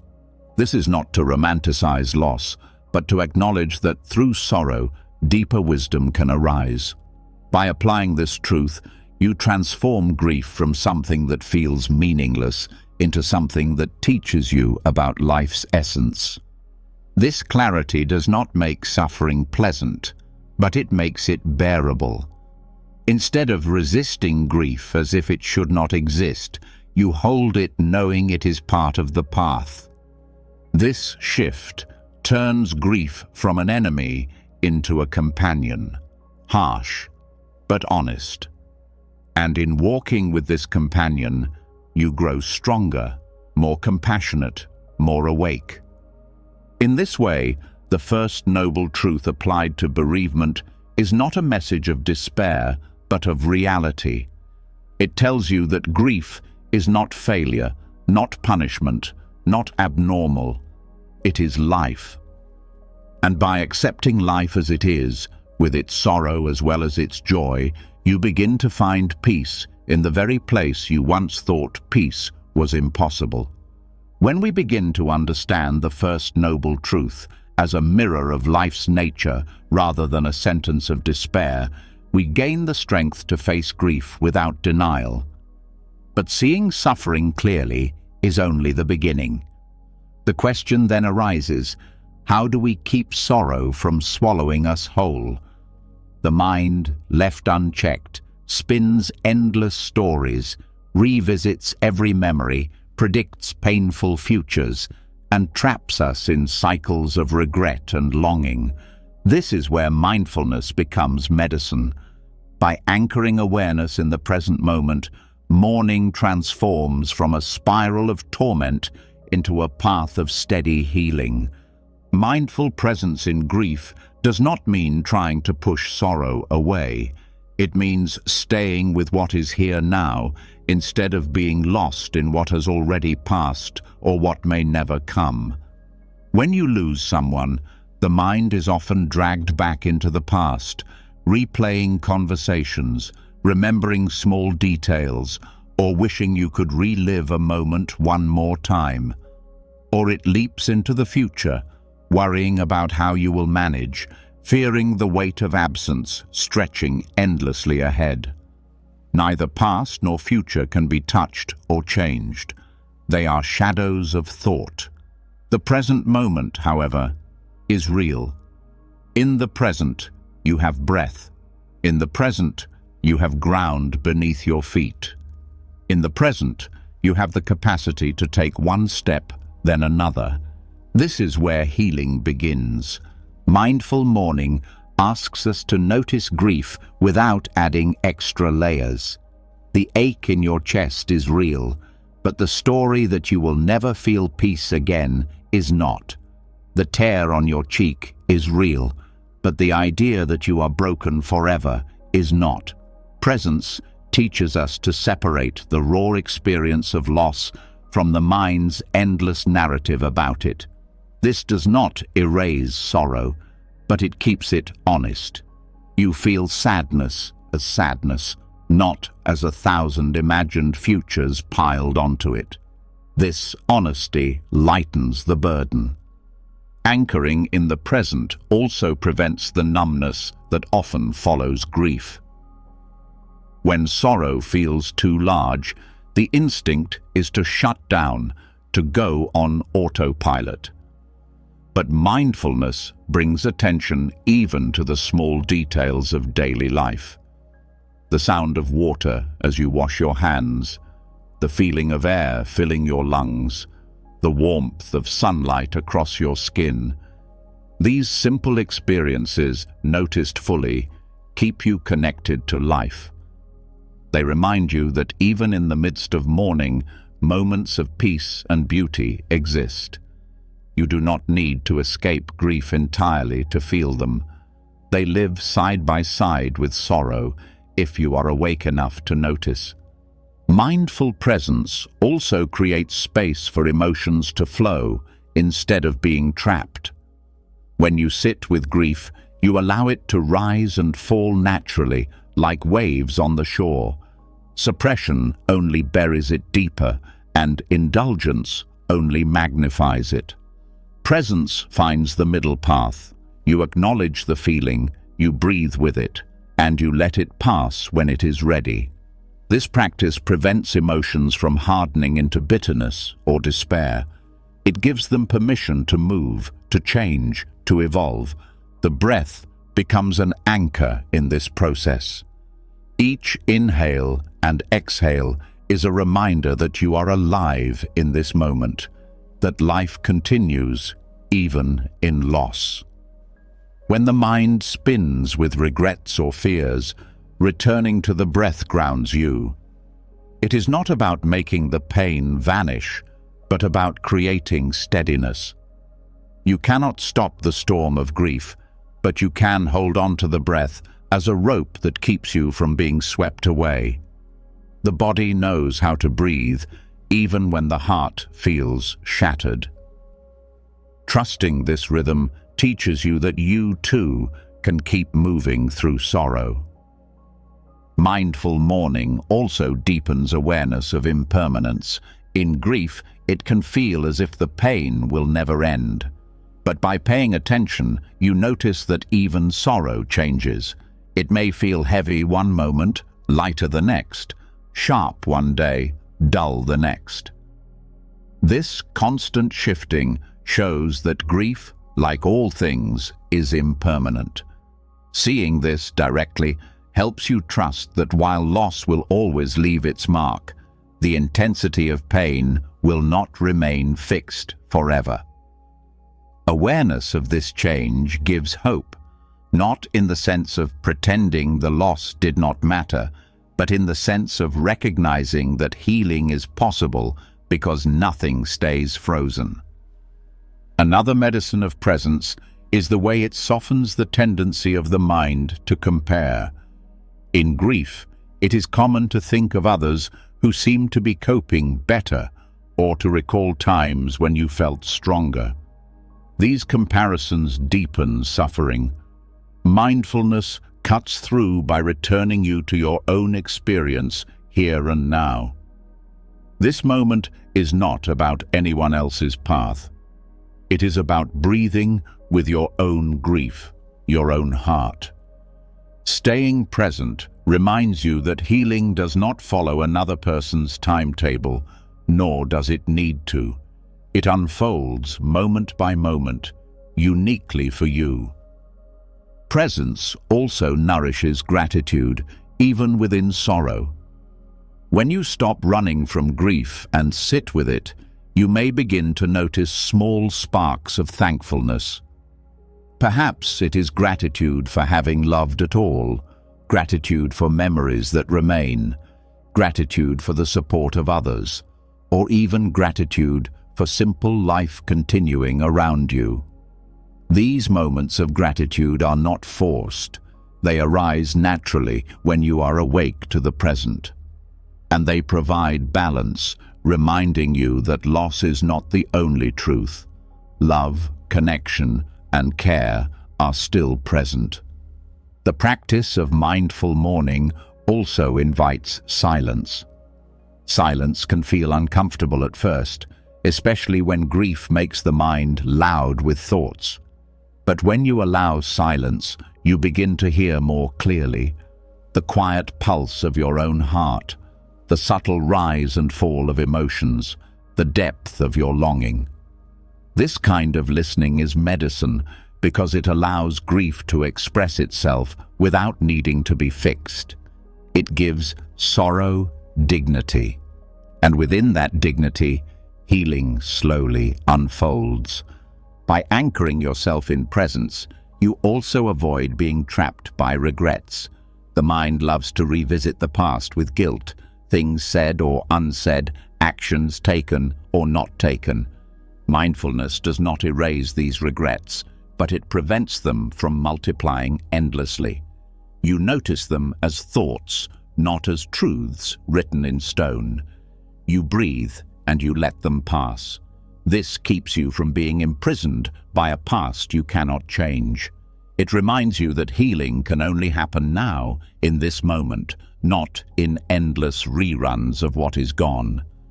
The medicine of presence also strengthens resilience.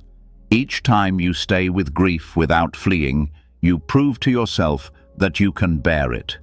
Each moment of mindful breathing is a victory over despair. Slowly, this builds trust in yourself. You realize that you do not need to be afraid of emotions. You can feel them fully and still remain steady. This resilience becomes a foundation not only for grieving, but for all of life's challenges. Mindful mourning can also awaken compassion.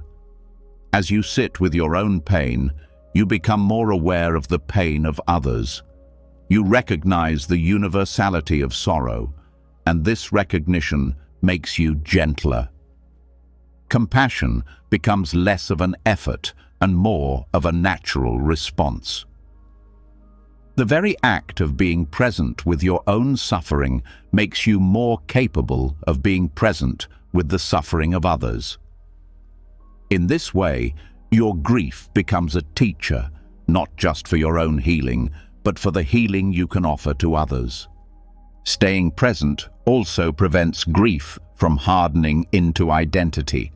It is easy to start thinking, I am broken, I am nothing without this person, I am defined by my loss. Mindfulness reveals these as thoughts, not truths. You are more than your grief. You are the awareness that can observe grief. You are the presence that remains even as sorrow rises and falls. This realization frees you from being trapped in a story of permanent damage. It reminds you that identity itself is fluid and that grief, though powerful, does not define the whole of who you are. Finally, mindfulness gives permission for joy to return. When you are present, you notice not only sorrow, but also small moments of light. The smile of a child, the taste of food, the warmth of connection. Grief does not erase these, it only blinds you to them. By practicing presence, you begin to see them again. This does not mean forgetting the one you lost or pretending grief is gone. It means allowing joy and sorrow to live side by side. And in that coexistence, life becomes whole again. The medicine of mindful presence in mourning is simple yet profound. It does not take away loss, but it prevents grief from spiraling into endless suffering. It anchors you in what is real, steadies you when the mind races, and opens you to both the pain and the beauty of life as it unfolds. By staying present, you discover that even in sorrow, there is ground beneath your feet, breath in your lungs, and space in your heart for healing to grow. When we learn the medicine of mindful presence, grief no longer spirals into endless suffering. We begin to see that staying anchored in the here and now gives us room to breathe, room to feel, room to live without being swallowed by the weight of absence. Yet within that presence, another question emerges. What do we do with the love that remains? The heart still longs, still aches, still clings to the one who is gone. It feels almost unbearable, as if all that love has nowhere to go. Buddhism points to a transformation, a way of shifting love from a narrow attachment into boundless metta, or universal loving kindness. This is not a denial of your personal bond. It is its expansion. It is letting the love you once held for one being flow outward into all beings, without limit. Clinging love feels heavy because it insists on ownership. It says, "You are mine, and without you, I cannot be whole." This love, while sincere, carries chains.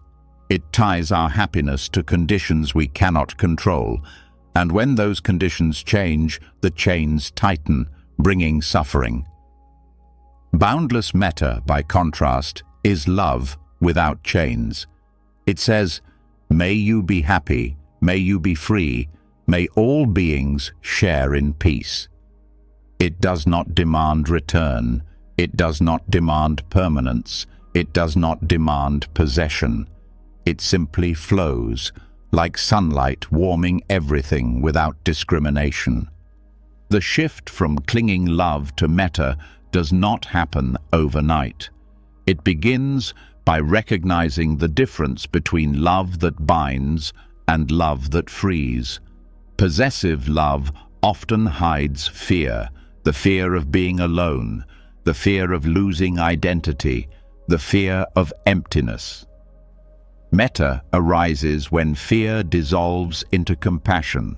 It sees that all beings suffer, all beings long for happiness, all beings are fragile in their own way. When you extend love to this shared vulnerability, your grief softens. The love that once clung to one person begins to grow into a love that holds the whole world. One way this transformation unfolds is by reflecting on the essence of the person you lost. The qualities you cherished, their kindness, their humor, their presence. These qualities are not confined to one individual. They exist in countless others. By training the heart to see these qualities wherever they appear, your love continues, but it is no longer trapped in a single form.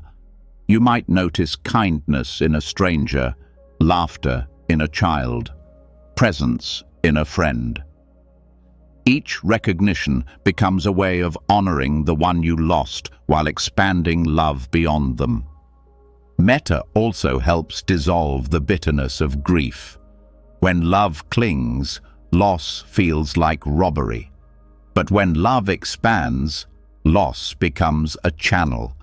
Instead of asking, "Why was this taken from me?" you begin to ask, "How can I let the love I carry flow into the world?" This change of question transforms grief into purpose.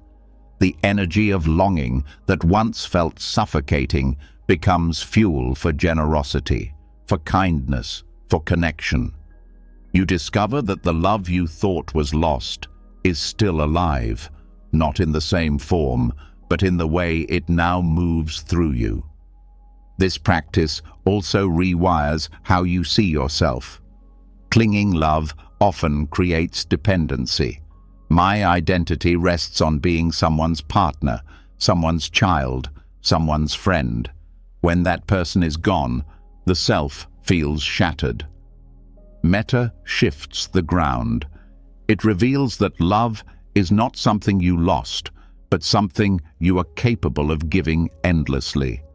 It shows that your worth is not tied to one relationship, but to your capacity to radiate care without boundaries.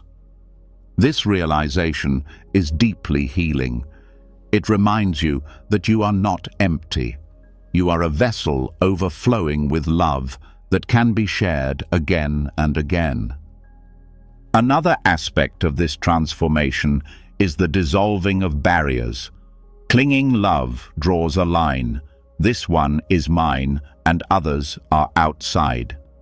Metta erases that line. It recognizes that every being longs for safety, happiness, and peace, just as your loved one did. When you extend the same wish you once held for them, may you be free from suffering, to all beings, your love widens until it becomes universal. In this widening, the pain of separation lessens, because the heart learns to love without exclusion. The practice of metta meditation can help here. Sitting quietly, you begin by sending kindness to yourself. May I be happy. May I be free from suffering. Then you extend it to the one you lost. May you be at peace. May you be free from pain. From there, you expand outward, to friends, to strangers, even to those you struggle with. Eventually, the circle widens to include all beings, everywhere. This gradual expansion retrains the heart to release clinging and embrace boundlessness. Over time, you realize that your personal grief has become a doorway to a love far larger than yourself. Metta also brings healing to anger, which often hides inside grief. Anger at death, anger at fate, anger at yourself or others. By practicing loving kindness, you soften this hardness.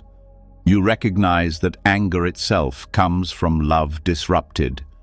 When you redirect that energy into metta, the anger dissolves, leaving only compassion. This does not mean you stop grieving. It means your grief no longer poisons you. It becomes fertile soil for kindness.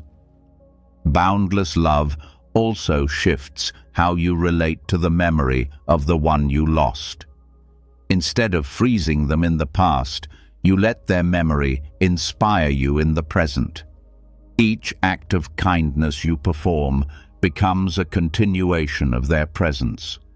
Each moment of love extended to another carries their echo. In this way, metta becomes a living memorial. The one you lost continues not only in your heart, but in your actions. Grief becomes not just absence, but continuity, not just pain, but transformation. This transformation also brings resilience. When love is clinging, any threat of loss shakes the foundation of your life. But when love becomes boundless, it cannot be destroyed. Even if people come and go, even if life shifts in unexpected ways, the love itself remains. It flows wherever it is needed, unshaken by change. This kind of love is unbreakable because it is no longer tied to conditions. It becomes your natural state of being. The beauty of this practice is that it honors both the personal and the universal. You do not deny the love you had for the one who is gone. You use it as fuel. You let it expand outward until it embraces all beings. This way, your grief is not wasted. It becomes the very ground from which compassion grows. The love you thought was gone becomes more vast, more radiant, more enduring than ever. In transforming clinging love into boundless metta, you do not lose what was precious. You release it from chains and allow it to shine freely. And in that freedom, you discover that love is never truly lost. It only changes shape, flowing from one being into the whole of existence. This realization is the heart's liberation. Grief becomes compassion, attachment becomes generosity, and love becomes boundless. When love is freed from the grip of attachment and allowed to flow as boundless metta, the heart no longer feels trapped by loss. Instead of shrinking into despair, it begins to expand. touching others with the warmth that once seemed impossible to share again. But the journey does not stop with inner expansion. There is another step where grief itself becomes a source of strength and direction. This is the alchemy of turning personal sorrow into compassionate action. Rather than allowing pain to remain stagnant, Buddhist practice teaches us to let it move, to let it shape our choices, and to let it become fuel for service and healing in the world. Grief holds immense energy. At first, this energy feels crushing, like a fire burning everything in its path. Left unchanneled, it can consume us, leaving only ashes of despair. But fire can also give warmth, light, and nourishment if directed with care. The alchemy of grief is learning to transform its raw energy into acts that relieve suffering, both in ourselves and in others. This transformation is not about suppressing pain, it is about transmuting it into a force that benefits life rather than destroys it. The process begins with recognition. When you see that your sorrow is not only yours, but part of a shared human reality, compassion naturally awakens. This recognition shifts grief from a private prison to a bridge that connects you to others. Instead of being defined only by what you have lost, you begin to see what others are losing too. Their tears mirror your own, their silence echoes your silence. In this recognition, the seed of compassionate action is planted. You are moved not only to understand their suffering, but to alleviate it in whatever ways you can. Compassionate action takes many forms. For some, it becomes direct service, offering time, skills, or presence to those who are struggling. For others, it emerges as small acts of kindness woven into daily life, listening deeply to a friend, comforting someone with your words, or simply being patient with a stranger. These acts may seem small, but when fueled by the depth of grief, they carry weight. They are not gestures of politeness.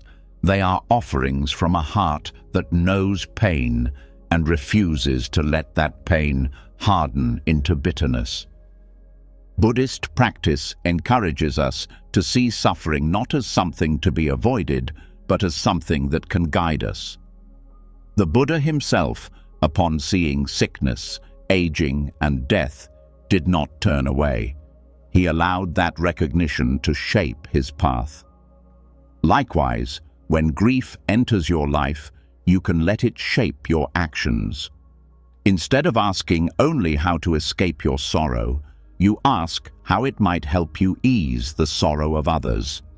This question shifts grief from an end into a beginning, from a wound into a doorway. The alchemy of grief into action also dissolves the sense of helplessness that often comes with loss. When someone you love is gone, you may feel powerless, unable to change what has happened. But when you use that grief as fuel for compassion, you regain agency. You cannot reverse death, but you can choose how to respond to its impact. You can let it close your heart, or you can let it open you to the needs of others. Choosing the latter restores a sense of purpose. It reminds you that while you cannot control loss, you can shape what grows from it. This transformation also changes your relationship with memory. Instead of letting memories become anchors that drag you into endless longing, you allow them to inspire you. Perhaps your loved one valued kindness, courage, or generosity. By embodying these qualities, you extend their presence into the world. Each compassionate act becomes a way of honoring them. In this way, grief becomes not only personal sorrow, but a continuation of the love you shared. The memory lives not only in your mind, but in your actions. The path of transforming grief into compassionate action requires mindfulness. Without awareness, grief easily collapses into self-absorption. With awareness, you notice the energy of sorrow and ask how it can be directed. You pause, breathe, and choose. This mindfulness ensures that action is not driven by restlessness or guilt, but by genuine care. It grounds compassion in clarity, making it sustainable rather than draining. This transformation also builds resilience. When you act with compassion, even while grieving, you discover strength you did not know you had. You realize that pain does not need to paralyze, it can mobilize. Each act of kindness becomes a small victory against despair. Each gesture of care affirms that life continues to hold meaning, even in the presence of loss. Over time, this resilience becomes part of who you are. You no longer fear grief as a force that will destroy you, because you know you can use its energy wisely. The alchemy of grief also ripples outward. When others see someone carrying pain yet still offering kindness, they are inspired. Your actions remind them that suffering does not need to end in bitterness. It can give rise to strength, generosity, and courage. This ripple effect spreads far beyond what you may ever witness. Compassionate action has a way of multiplying, touching lives you may never meet. In this way, your grief becomes a contribution to the healing of the wider world. Buddhist teachings often describe compassion and wisdom as two wings of a bird. Grief, when transformed, strengthens both. Compassion grows because you feel deeply the suffering of others. Wisdom grows because you see directly that suffering is universal and impermanent. Together, they allow you to rise above despair. They allow you to use grief not as an anchor, but as a wind that propels you forward into meaningful service. In practical terms, this might mean volunteering in a hospice, supporting someone through their own mourning, or simply living each day with more patience and kindness. It might mean advocating for justice, caring for the vulnerable, or protecting the natural world. The form varies, but the essence is the same. Grief becomes fuel for love in action, and in this action, your own heart finds healing. Transforming grief into compassionate action also teaches that meaning is not found in avoiding suffering, but in how we respond to it. The pain of loss will always leave its mark, but it does not need to be wasted. It can become a source of growth, of connection, of contribution. In this way, loss itself becomes part of the path to awakening. When you allow grief to become compassion, you discover that the heart is larger than you ever knew. It can hold sorrow and still give. It can ache and still act. It can break and still heal others. This is the alchemy the Buddha pointed to, the transformation of personal pain into a force that heals the world. And through this transformation, you find that your own healing is inseparable from the healing you bring to others. When grief is transformed into compassionate action, the heart discovers strength in service, and pain becomes a source of connection rather than isolation.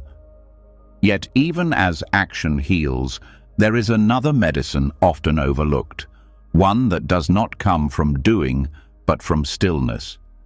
In a world that rushes to cover sorrow with noise and distraction, silence offers something radically different. Silence is not emptiness, it is space. It is the ground where grief can breathe without being forced to perform, explain, or justify. In Buddhist practice, silence is honored as a gift because it allows emotions to be digested rather than buried, to be felt fully rather than distorted by constant noise. Silence in mourning is often uncomfortable because it leaves us face to face with what we most want to avoid. Without distractions, the ache of loss rises clearly. Yet this is precisely why silence is healing. To sit in quiet is to allow grief to surface in its raw form without dilution. Instead of layering over it with endless talking, constant activity, or background noise, silence opens the heart to feel what is truly there.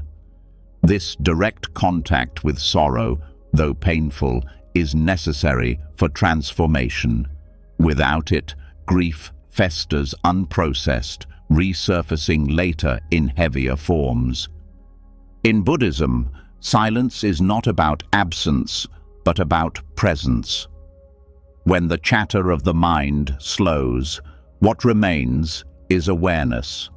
In this awareness, grief can be observed rather than fought.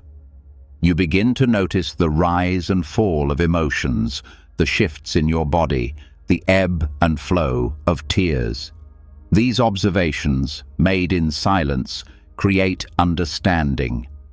Instead of being swept into grief's storm, you learn to witness it. This witnessing is not cold detachment. It is compassionate attention. It allows the heart to honor its pain without drowning in it. Silence also frees us from the pressure to explain our grief to others. Often, in social settings, mourners feel compelled to put their sorrow into words, to make it understandable. But grief is not always articulate. It moves in ways that language cannot fully capture. Silence gives permission to feel without translation.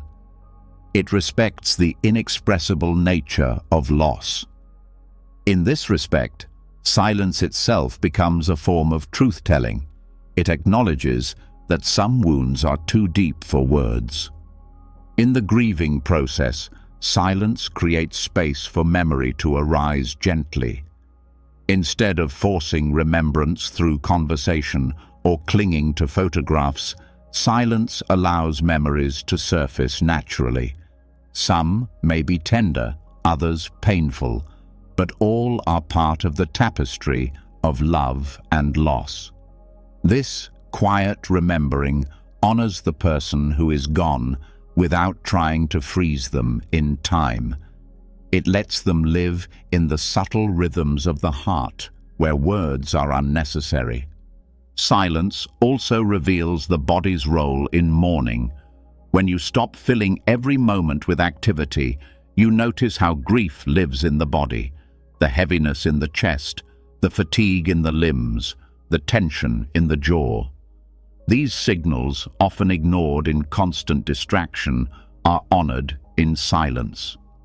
By noticing them, you can respond with care, resting, breathing, or simply allowing the body to release what it holds. This bodily awareness is a form of healing that talking alone cannot provide. Another gift of silence is its power to interrupt the cycle of rumination.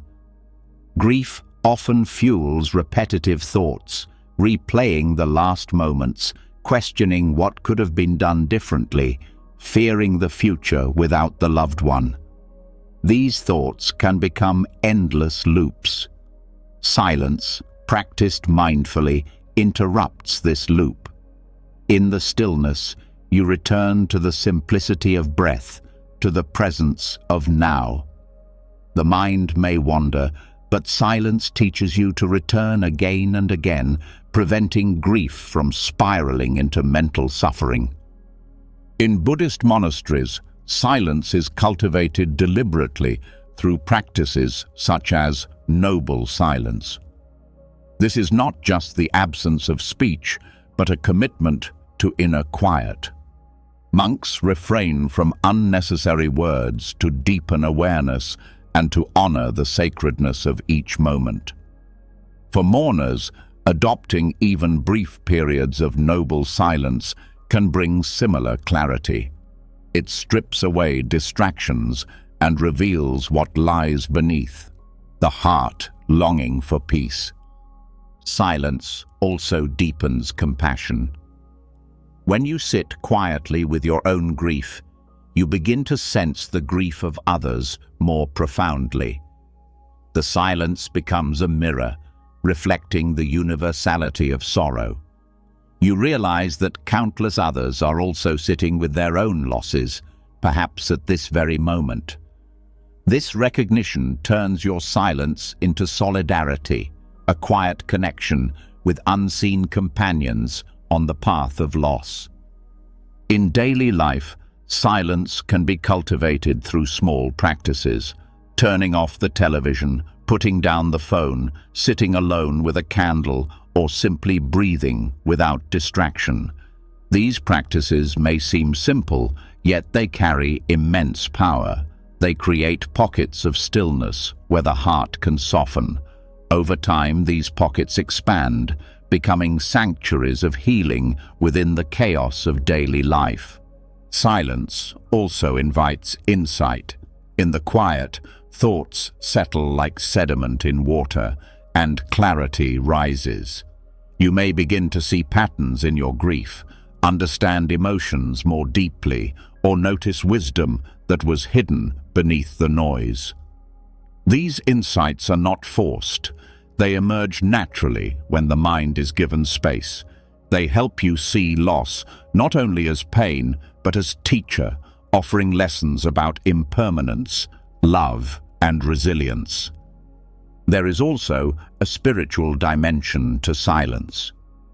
Many Buddhist traditions teach that silence brings you closer to the essence of reality, beyond concepts and words. In silence, you may touch a sense of vastness, a still ground beneath all change. This experience can be profoundly comforting in grief, reminding you that beneath the turbulence of sorrow, there is a deeper peace that has always been there. Silence in mourning is not meant to replace connection with others, but to balance it. Just as sharing grief with loved ones brings healing, so does resting in silence. Too much talking can scatter the heart. Too much isolation can harden it. Silence provides a middle ground where you can return to yourself, recharge, and then re-enter the world with more steadiness. The gift of silence in grief is that it creates space for emotions to flow, for memories to breathe, for the body to release, for the mind to rest, and for the spirit to remember its depth. Without silence, grief risks becoming endless noise inside and out. With silence, grief becomes a process of digestion, where pain is slowly transformed into understanding. In this transformation, sorrow is not erased, but it is carried with more grace, more clarity, and more peace. Silence shows us that grief cannot be digested through constant distraction, but only through stillness and honest attention. Yet, as silence deepens, another truth begins to emerge, one that reaches to the root of why loss feels so unbearable. Beneath the sorrow lies a powerful belief that there is a solid, separate me who has lost something that belonged to them. Buddhism teaches that this sense of self is an illusion. It feels real, but it is a construction of thought. When this illusion is clung to, suffering multiplies. The teaching of anatta, or non-self, invites us to look more closely, to question the story of my loss, and to see that grief shifts when the self at its center is loosened. At first, this idea may feel harsh. How can there not be a self when the pain feels so personal, so raw? Yet, When examined carefully, the sense of self reveals itself as fragile and shifting. The I who is grieving is not the same as the I who once laughed with joy, nor the I who will one day smile again. Thoughts change, emotions change, the body itself changes, and yet we call all of this me. In truth, it is a flow, a collection of conditions arising and dissolving. Grief becomes heavier because we grasp at this flow and insist it be solid. We say, "This happened to me," as if there were a fixed owner at the center. But when the self is seen as a process rather than an object, the burden of grief begins to lighten. The illusion of self magnifies suffering because it turns universal truths into personal punishments. Death happens to all beings, but when filtered through the self, it feels like my unique tragedy. Pain becomes heavier when wrapped in the belief of my loss, my grief, my broken heart. Anatta teaches that there is no permanent owner of these experiences. There is grief, but no unchanging self who owns it. There are tears, but no permanent self who claims them.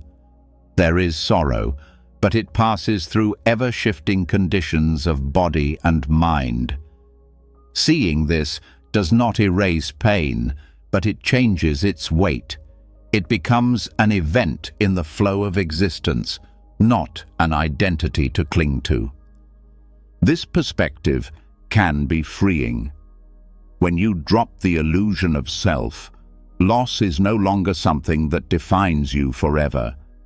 It is something that arises in consciousness, lingers, and passes.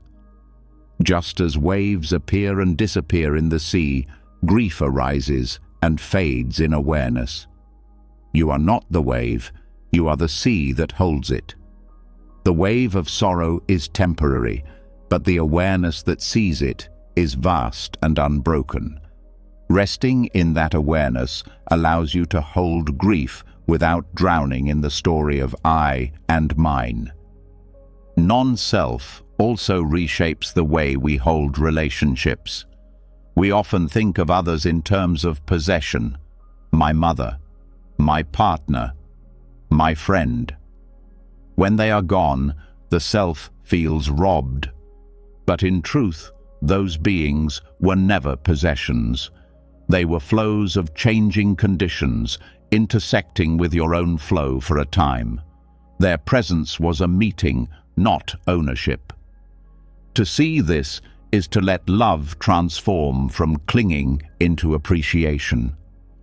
You honor the time shared without demanding permanence. The illusion of mine falls away, leaving gratitude for the connection that was. The teaching of Anatta also reveals that what we call the self is deeply interdependent. Your body is made of food, water, and air that come from beyond you. Your mind is shaped by language, culture, and experiences given by others. Even your grief is interwoven with all you have received from those who came before. When you see this interdependence, the sharpness of my loss softens. It becomes not a private wound, but part of a vast network of causes and conditions. You are grieving, but you are also participating in something larger than yourself. This perspective turns grief from isolation into connection. Another aspect of non-self is the recognition that identity itself is impermanent. The roles you once played, child, parent, partner, friend, shift constantly. When a loved one dies, part of the suffering comes from the collapse of identity. If I am no longer their son, who am I? Or, if I am no longer their partner, what remains? But anatta reminds us that identity was always shifting. You have never been one fixed thing. The loss of a role is painful, but it is not the loss of a permanent self. You remain a living, changing process. To see this allows you to adapt, to continue becoming, rather than being frozen in the story of what was lost. This teaching also protects against despair. When grief feels unbearable, it is often because the mind repeats, "I cannot survive this. I am broken." But when you look closely, you see that grief is not a single solid weight. It is waves of sensations, thoughts and feelings arising moment by moment. Some moments are heavier, others lighter. There is no permanent self being crushed, only awareness of changing experiences. This realization gives space. It shows you that you do not need to carry an eternal identity of the one who lost. You simply meet each moment as it is, without the added burden of self. In Buddhist meditation, contemplating non-self can bring deep relief. When you observe the body, you see it is not yours, but a collection of processes, breath entering and leaving, cells forming and dying. When you observe the mind, you see thoughts and emotions appear without your control and fade without your permission. This observation loosens the grip of ownership. You see that grief itself arises and dissolves according to conditions. It is not something you are, but something you experience. This distinction is crucial. It shifts grief from identity to event. The illusion of self also hides in language. We say, "I am grieving," or "I am devastated." Yet in truth, grief is happening. Devastation is happening. These are experiences passing through awareness, not permanent states of being. By changing how you relate to language, you begin to change how you relate to loss. You see grief as movement, not identity. This subtle shift lightens suffering because it prevents you from fusing your entire existence with one experience. Non-self also deepens compassion. When you release the illusion of me and mine, you see more clearly that all beings are caught in the same processes of impermanence and loss. Their grief is no different from yours. Their suffering is not separate. This recognition dissolves the walls between self and other. Your pain becomes a doorway to shared humanity. You wish others relief, not from pity, but from understanding. Compassion grows naturally when the self is loosened, because you see that separation itself is an illusion. Another way non-self heals grief is by revealing continuity beyond individuality. If the self is not fixed, then what you loved in another does not vanish completely. Their kindness, wisdom, and energy ripple into the world through you and through others they touched. Their influence is not bound by the illusion of self. It continues in forms you may never see. This continuity reframes loss. Instead of asking, "Where did they go?" you see how they live on in the web of interdependence. The illusion of my loss dissolves into recognition of the ongoing flow of life. Practicing with anatta is not about denying pain.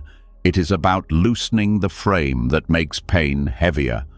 Grief still comes, but it is no longer tied to a rigid self who clings to ownership. It is felt as part of the human process, something vast and shared, something that arises and passes. This perspective does not numb the heart, it frees it. It allows you to love deeply without being destroyed when love changes form. To see that my loss is an illusion is to free grief from its harshest edge. There is loss, but no permanent loser. There is sorrow, but no eternal sufferer. There is love, but no ownership. And in that realization, the weight of grief begins to lift. What remains is tenderness, connection, and a heart open to the truth of change. This is the gift of anatta in mourning, liberation from the illusion of self, and with it, freedom from the heaviest chains of suffering. When the illusion of my loss begins to soften, grief no longer feels like a private prison with walls closing in. The recognition of non-self shows us that sorrow does not belong to a fixed identity. It is part of the ever-shifting stream of existence. Yet this truth, while liberating, is not always easy to hold in daily life. This is why Buddhist traditions have long relied on rituals, not as empty ceremonies, but as living expressions of impermanence. In monasteries across the world, practices like creating sand mandalas, offering fire pujas, or pouring water as a blessing embody in physical form the truths we struggle to grasp with thought alone. These rituals are not meant only for monks. They are gifts for all of us, reminders that release and letting go can be practiced with hands as much as with the mind. Rituals of impermanence serve as mirrors for the heart. Words may tell us that everything changes, but to watch a group of monks spend days bending over grains of sand, crafting an intricate mandala only to sweep it away in moments, makes impermanence visible. The beauty that once seemed permanent dissolves before your eyes. There is grief in the sweeping away, but also clarity. You see that the value of the mandala was never in its endurance. It was in the attention, care, and presence poured into each moment of its creation. This is the essence of life itself, fragile, fleeting, precious, not because it lasts, but because it doesn't. The same wisdom is present in fire rituals. When monks gather to offer prayers, herbs, or symbolic items into a blazing flame, they enact release in its most vivid form. What is placed in the fire disappears, transformed into smoke and ash, carried into the vastness of the sky. This act is not destruction, but offering. It reminds the grieving heart that letting go is not erasure, but transformation. The person you love, the moments you cherish, do not vanish into nothingness. They change form, just as wood becomes flame, flame becomes smoke, and smoke becomes air. Watching the fire consume offerings teaches the body what the mind resists, that release can be holy. These rituals also teach the importance of embodiment. Too often, grief lives only in the head, cycling through memories and regrets. Ritual draws it into the body, giving it gesture, movement, and form. Sweeping sand, chanting verses, pouring water, each act anchors loss in something tangible, something that can be enacted and released. The body learns to let go through practice, and the heart slowly follows. This is why rituals across cultures, not only in Buddhism, are so powerful in mourning. They give sorrow a place to move rather than letting it stagnate inside. In monasteries, impermanence is also practiced through daily rhythms. Bells ring, meals are offered, robes are folded, and each act is done with the knowledge that nothing is fixed. Even these small acts are rituals of letting go, of attachment to comfort, to routine, to permanence. For the grieving, learning to bring ritual into daily life can be deeply healing. Lighting a candle each night, bowing silently in the morning, or writing a prayer and burning it, these small practices echo the great monastic rituals. They bring the wisdom of impermanence into the intimacy of your own home. Rituals also remind us that impermanence does not need to be feared. The sweeping of a mandala is accompanied not by despair, but by chanting, by reverence, by joy in release. Fire pujas are marked by offerings and blessings, not only by flames. Through ritual, impermanence becomes something to honor rather than dread. It shows us that letting go can be sacred, that endings can be ceremonies of beauty rather than only wounds. Grief often feels chaotic, but rituals create structure. They give the heart something steady to lean on when everything else feels unstable. In monasteries, the repetition of ritual, day after day, season after season, becomes a rhythm that carries the monks through both joy and sorrow. For those grieving, ritual can provide similar grounding. By returning to a simple practice each day, you give grief a container. You do not banish it, but you give it a form that keeps it from overwhelming you. Rituals of impermanence also bridge the personal and the universal. A single mandala is swept away, but the act reflects the sweeping away of all forms in life. A single fire consumes offerings, but it mirrors the fire of time that consumes all. By participating in these rituals, you connect your personal grief to the larger rhythm of existence. Your sorrow becomes less isolating when you see it reflected in the universal truth enacted before your eyes.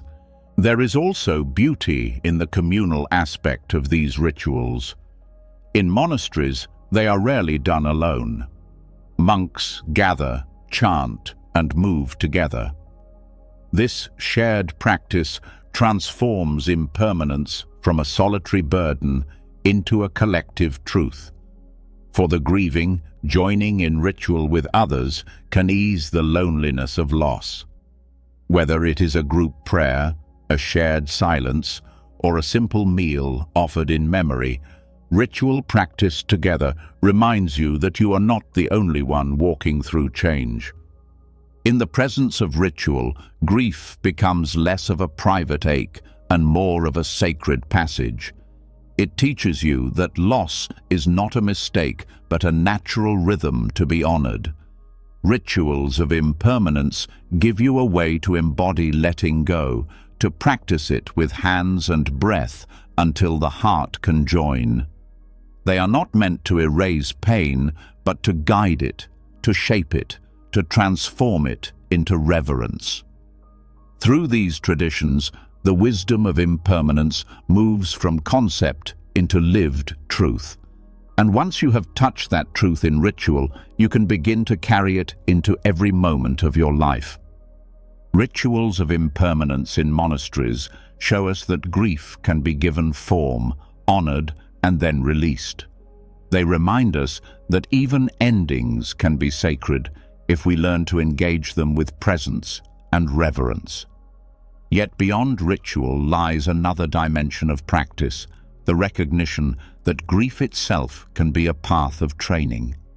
Instead of seeing loss only as something to endure, Buddhism invites us to treat it as a demanding but profound teacher. Grief, in all its rawness, becomes a discipline, shaping patience, strengthening equanimity, and deepening compassion in ways that comfort alone never could. Loss challenges the mind in ways few other experiences can. It strips away illusions of control, confronts us with impermanence, and forces us to sit with emotions that cannot be neatly resolved. In this way, grief functions like an advanced meditation retreat, where the lessons are relentless and unavoidable. Each wave of sorrow becomes an opportunity to train the mind not in avoidance, but in resilience. By facing grief with awareness, patience naturally grows. You learn that emotions cannot be rushed. You wait as waves rise and fall, trusting that the heart can endure. This waiting, though painful, develops a strength of patience far deeper than ordinary inconveniences ever could. Equanimity, the ability to remain steady amid change, is another fruit of this training. In grief, emotions swing violently, some days numb, others piercing, sometimes both in the same hour. To meet these shifts without clinging to the highs or collapsing under the lows is the essence of equanimity. It is not coldness, but steadiness. By practicing presence in grief, you gradually learn that you can feel deeply without being destroyed, that you can witness extremes without being thrown endlessly between them. This balance is not achieved through denial, but through repeated practice of returning to the center, no matter how fierce the storm. Compassion grows naturally through this training because grief opens the heart to the suffering of others. Before loss, it is easy to stay wrapped in personal concerns. After loss, the sharpness of your own pain reveals how tender life truly is for everyone. Each person you meet carries invisible sorrows. Grief trains you to notice, to soften, to respond with gentleness rather than judgment. Compassion born of grief is not abstract, it is embodied. You know in your bones what sorrow feels like, and that knowledge transforms how you meet others. This training is not easy. It demands surrender, humility, and willingness to be reshaped by something you did not choose. Yet, it is precisely this difficulty that makes it powerful. The Buddha often described suffering as the ground from which wisdom grows. Grief is one of the most concentrated forms of suffering we encounter, and thus one of the most fertile grounds for wisdom if we let it teach us. Each tear becomes a lesson in impermanence, each ache a reminder of love, each wave of longing a chance to deepen presence. Grief also trains the mind in letting go of expectation.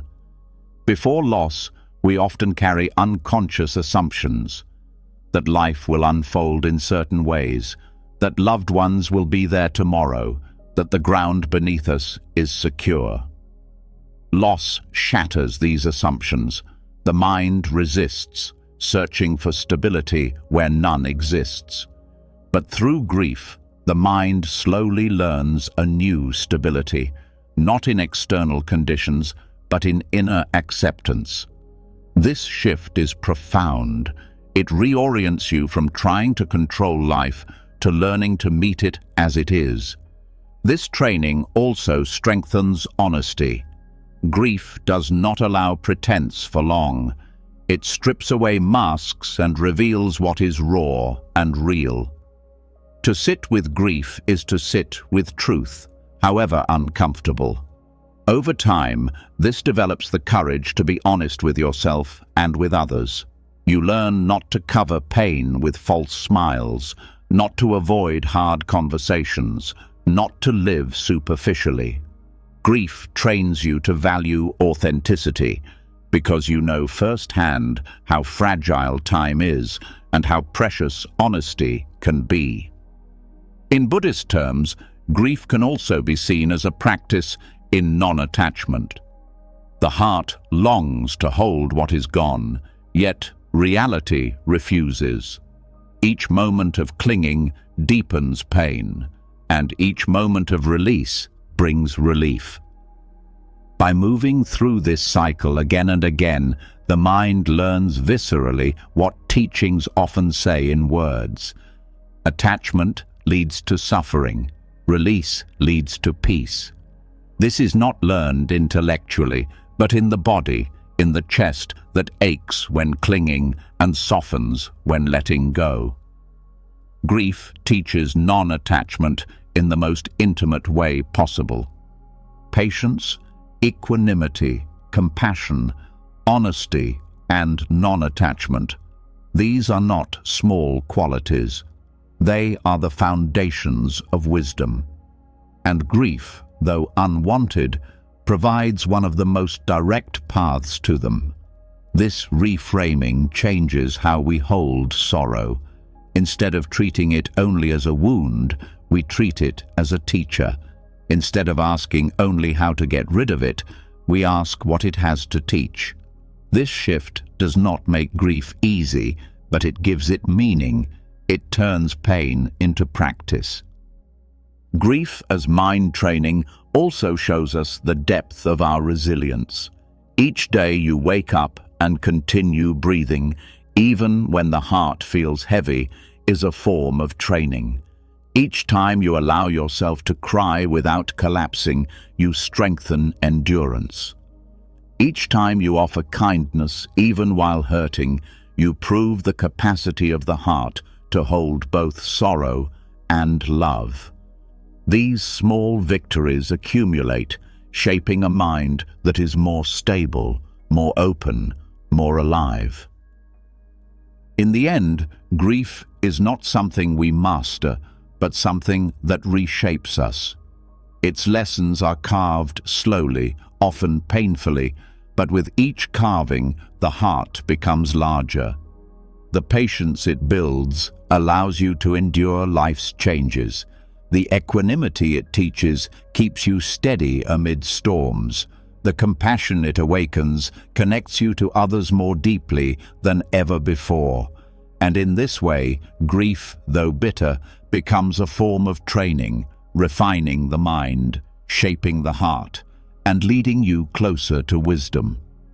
When grief is understood as mind training, it becomes more than a wound to endure. It becomes a demanding teacher, shaping patience, equanimity, and compassion. But even with this reframing, one question often lingers in the heart. What happens to those we lose? Is their story truly over, or does it continue in ways we cannot yet see? Buddhism offers an answer that dissolves the sharp edge of finality. The teaching of rebirth and continuity suggests that nothing ends absolutely. Just as energy is never destroyed but only changes form, so too does the flow of life. What appears as an ending is part of a larger movement, a transformation that carries existence beyond the visible. Rebirth in Buddhism is not about a fixed soul traveling intact from one body to another. It is about continuity, like a flame passed from one candle to the next. The flame looks new, yet it is connected to the one before. In the same way, the life you loved does not vanish into nothingness. Its energy continues in new expressions, shaped by the conditions and actions that came before. This understanding softens the cruelty of absolute endings. It reveals that death is not a wall, but a doorway. Continuity is also visible in the present world, not only in metaphysical teachings. The words, deeds, and influence of those who die ripple outward in countless ways. The kindness they showed becomes part of how others act. The lessons they taught live in the decisions of those who carry them forward. Even their flaws and struggles shape the paths of those who learn from them. Nothing disappears entirely. Every life leaves traces, woven into the fabric of existence. Recognizing this continuity allows grief to expand from despair into reverence. The one you miss has not been erased. They are still moving through the world in unseen ways. Buddhist reflection on rebirth also loosens fear. When death is seen as total extinction, the mind resists with terror. But when death is seen as transition, the fear lessens. Just as night follows day without destroying the cycle, so too does death follow life without ending the flow. This perspective brings courage, not only for your own mortality, but for the losses you face. You realize that endings are relative, not absolute. The visible form may vanish, but the essence of existence continues. Rebirth also reframes grief as part of a larger journey. If life is a series of continuities, then loss is not the end of a relationship, but a change in its form. The person you love may no longer be physically present, but their continuity lives through you, through others, and through the ongoing flow of existence. This recognition helps the heart let go of clinging without letting go of love. Love becomes wider, less bound to one form, more aligned with the truth of change. This teaching also cultivates humility. Rebirth reminds us that existence is vast and beyond full comprehension. We see only a fragment of the larger rhythm. This humility shifts the way we hold grief. Instead of demanding answers or insisting on permanence, we bow to the mystery. We accept that what seems like an end to us may be part of a greater unfolding beyond our view. This acceptance does not erase sorrow, but it brings peace to the mind that longs for certainty. The idea of continuity also strengthens ethical awareness. In Buddhism, actions shape what comes next. Every choice, every word, every thought becomes a seed that influences the flow of life beyond this visible moment. Recognizing this makes each moment precious. It reminds us that the way we live now is not only for ourselves, but part of what we pass on. In grief, this perspective gives purpose. By living with kindness and wisdom, we honor those who came before and contribute to the ongoing continuity of life. Rebirth also deepens compassion. If every being is caught in this cycle of birth, death, and rebirth, then every being knows loss, suffering, and change. This recognition widens the heart beyond personal grief. It awakens a sense of kinship with all who struggle. You realize that your sorrow connects you to the universal condition of beings moving through endless cycles. This connection makes compassion more natural because you see that suffering is not unique, but shared. In meditation, reflecting on rebirth can shift the way we relate to attachment. The mind clings because it fears endings. But when you realize that endings are never absolute, the grip begins to loosen. You love without the same desperation. You grieve without the same hopelessness. You hold life gently, knowing it is part of a continuum. This gentle holding transforms both love and loss into sources of wisdom. The teaching of continuity also brings comfort when remembering those who have passed. Instead of picturing them as erased from existence, you can reflect on the ways their energy continues, perhaps in the kindness you now extend, in the choices you make, in the ripple of lives they touched. This shifts memory from despair to gratitude. Each recollection becomes not a reminder of absence, but a recognition of ongoing presence in different forms. Rebirth is also a reminder of impermanence within impermanence. Just as lives begin and end, so too does grief itself. The sorrow you feel now will not remain fixed. It will change, soften, transform, just as everything does. Seeing this continuity of change brings patience. You do not demand instant healing. You trust the rhythm of transformation. In this trust, you find steadiness. Ultimately, the Buddhist view of rebirth and continuity dissolves the harshness of finality. Death no longer appears as an absolute cut, but as part of the turning of existence. Loss becomes not a void, but a transition, not the end of love, but its transformation.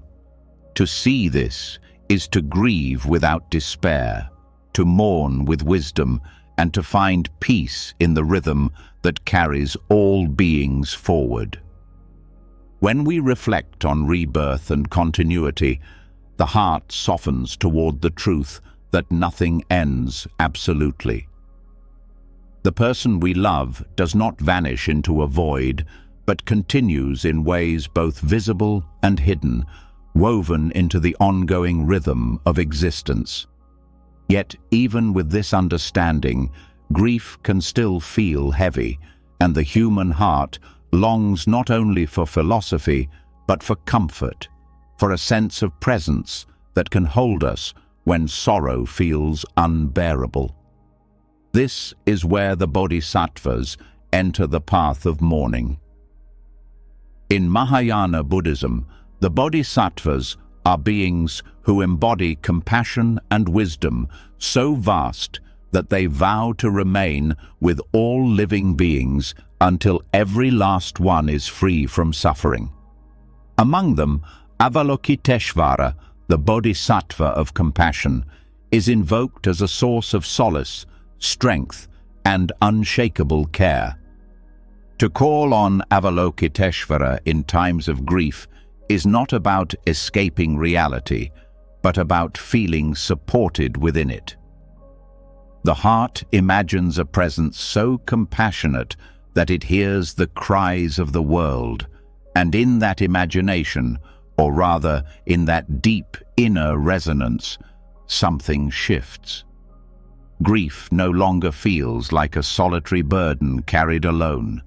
Instead, it feels witnessed, held, and softened by the boundless compassion of one who has dedicated their existence to easing sorrow.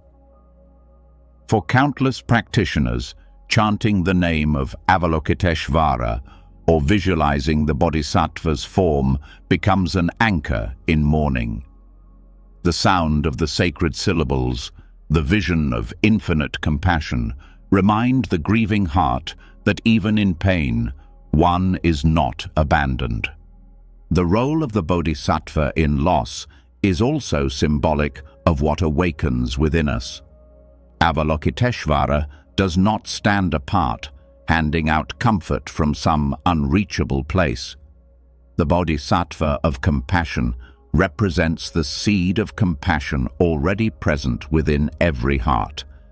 When you call upon Avalokiteshvara, you are also calling forth your own capacity to be gentle, patient, and kind with yourself. This is why the practice brings solace.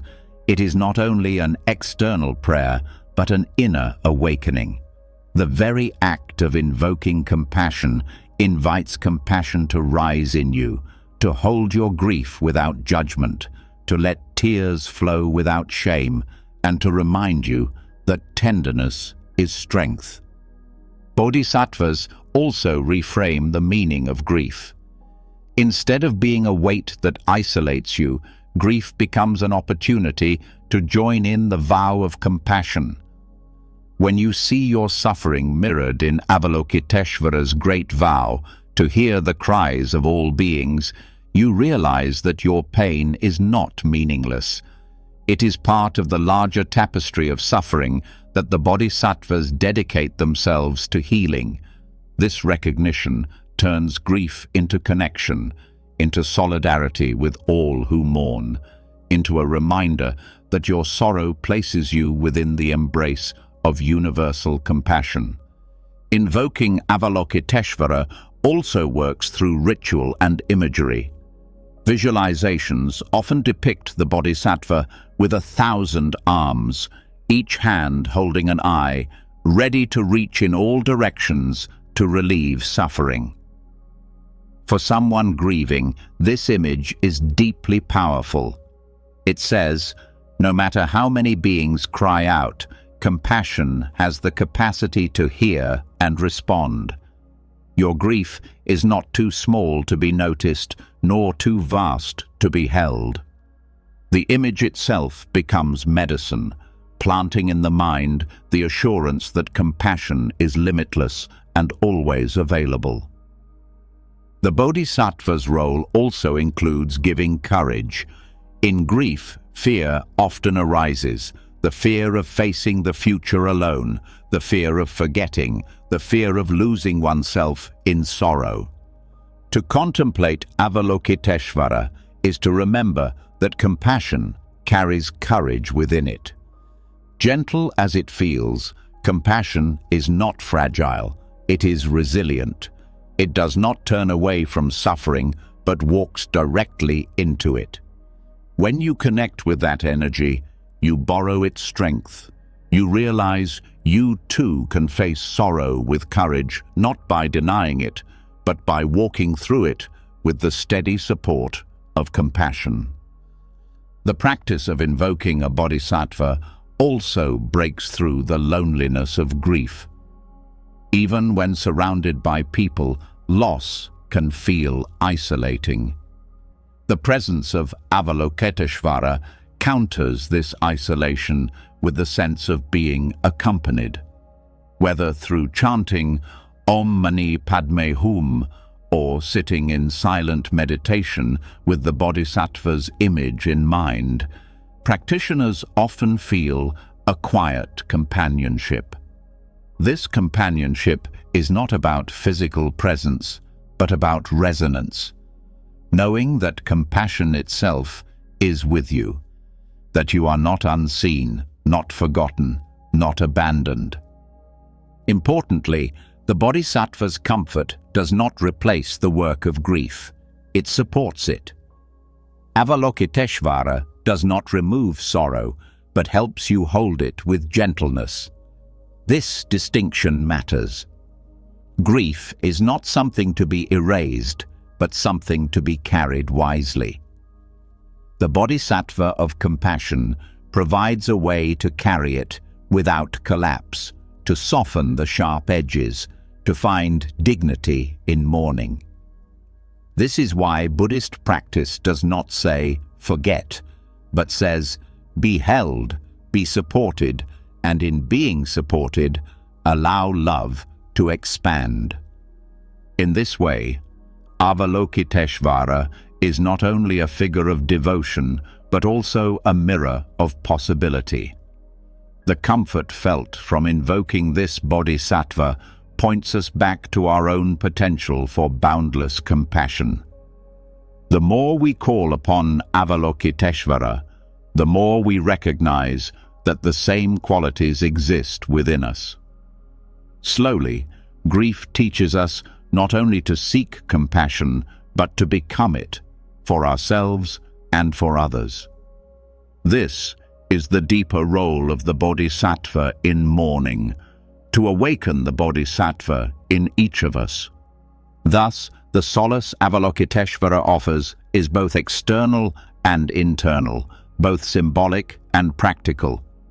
For those grieving, the bodhisattva of compassion provides an image, a mantra, a presence, a reminder that sorrow can be held by something larger than oneself. And through this connection, the grieving heart finds not only comfort, but also the strength to keep walking, to keep loving, to keep serving. This is the gift of the bodhisattvas. They remind us that compassion is endless, and that in the face of loss, we are never truly alone. When we turn to the bodhisattvas for comfort, especially Avalokiteshvara, we discover that compassion itself is vast enough to hold grief. The heart feels less alone, and sorrow becomes part of a universal embrace. Yet compassion, as powerful as it is, also points us toward another truth. Suffering deepens when we resist the natural currents of life. Holding tightly, fighting what is already moving, or demanding permanence in a world of change only creates more pain. Here, the wisdom of Taoist-influenced Buddhist thought offers a different path, Wu Wei, the way of non-resistance, of letting the river flow. In grief, this teaching becomes not an escape, but an invitation to stop struggling against what cannot be stopped, to rest in the naturalness of loss, and to discover peace in the very act of allowing. Wu Wei does not mean passivity. It is not giving up or sinking into despair. It is a practice of alignment, moving with life's current instead of against it. Loss comes, as birth comes, as change comes, and no amount of resistance can alter this rhythm. The mind wants to build dams, to hold back the river, to freeze what is flowing. This effort exhausts the heart. But when you release resistance, when you allow the river to move as it will, grief begins to soften. The ache remains, but it is carried by the current rather than clenched in the fist. Non-resistance allows sorrow to be what it is without labeling it wrong. The pain of loss is real, but much of the suffering comes from telling ourselves it should not be. We say, "This should not have happened. This should not be my life." These thoughts fight reality. Wu Wei teaches another way, to acknowledge what has already unfolded and to stop adding the struggle of resistance. This acceptance is not coldness, it is honesty. It gives the heart permission to weep, but without the added torment of demanding that life be other than it is. Letting the river flow also reveals the wisdom of impermanence. Just as a river is never the same from one moment to the next, grief too changes, sometimes sharp, sometimes quiet, sometimes overwhelming, sometimes distant. It is never fixed. When you resist, you freeze it in your mind, clinging to the belief that this pain is forever. When you flow with it, you begin to see its shifting nature. This recognition brings patience. You trust that no feeling, however strong, will stay the same forever. Wu Wei also invites trust in the larger order of life. The river does not need you to direct it. It knows where to go. In the same way, loss and change move through existence as part of a rhythm far bigger than any one person's control. When you allow yourself to rest in this trust, even briefly, a burden lifts. You no longer carry the impossible responsibility of fixing what cannot be fixed. You learn to bow to the current, to recognize that you are part of a vast flow that has carried countless beings before you and will continue long after. This practice softens guilt as well. Many mourners carry the weight of believing they should have done more, should have prevented what happened, should have altered the course. Wu Wei dissolves this illusion. Just as no one controls the river's course, no one controls the full unfolding of life and death. You play your part, but the current is larger than you. To see this is to release yourself from blame and to find peace in surrender. Wu Wei also shifts how you hold memories. Instead of clutching at them as if they could anchor you in the past, you let them flow through you like the river's ripples. Each memory comes, touches the heart, and then moves on.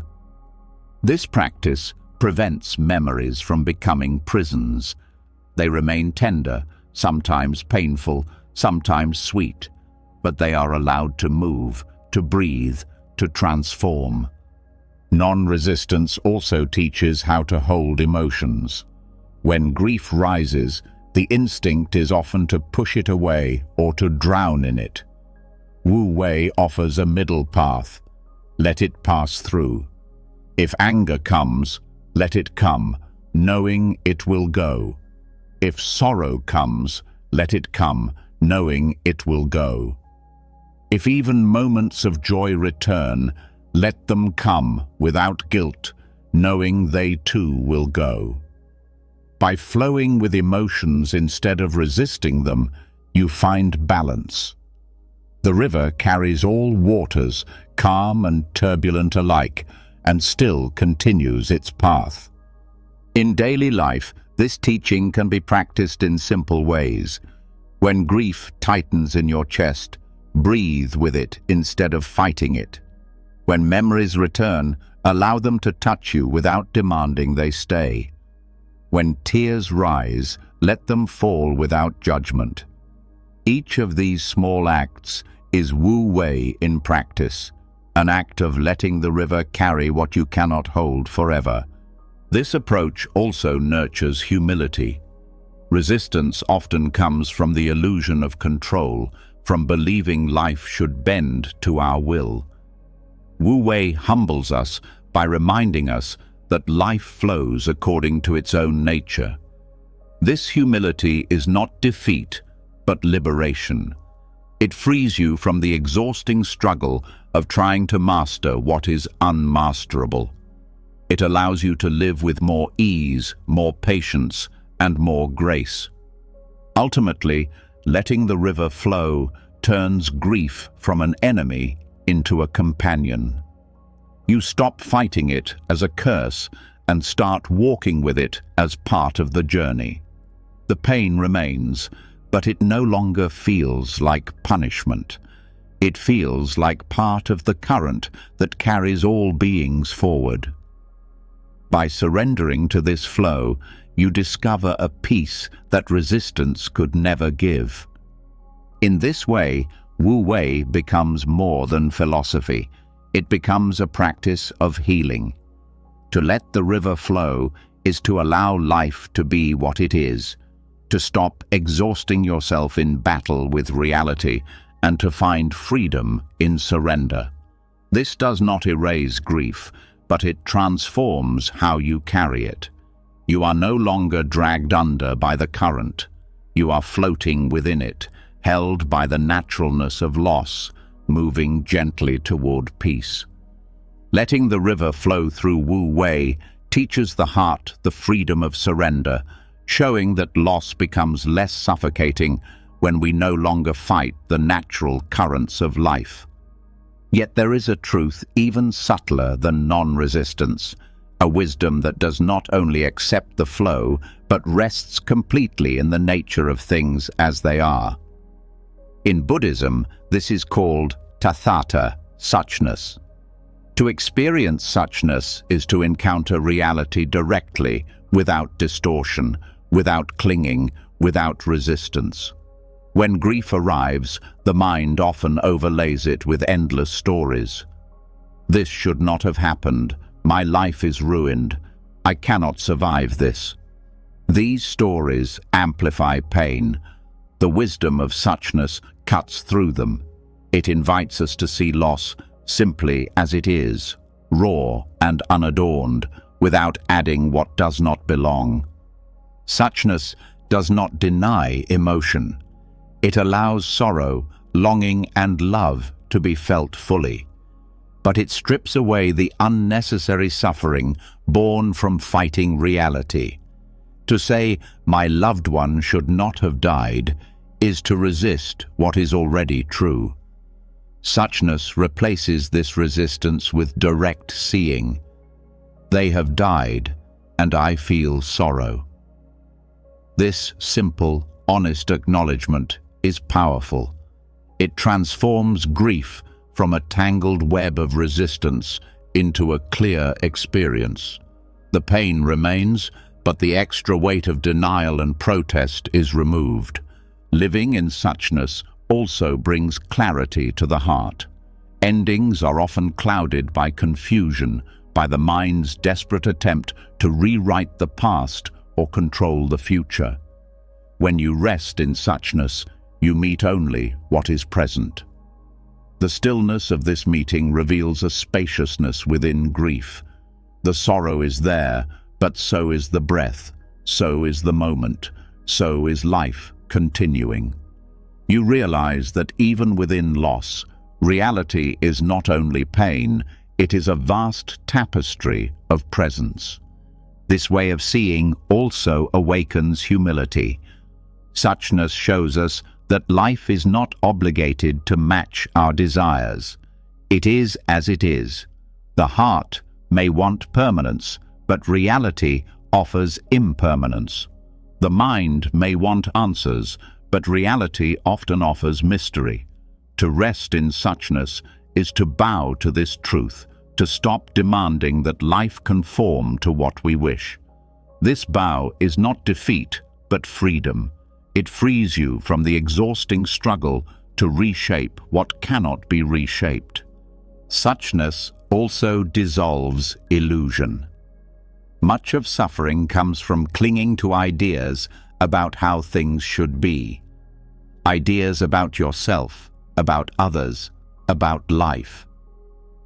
In loss, these illusions are shattered.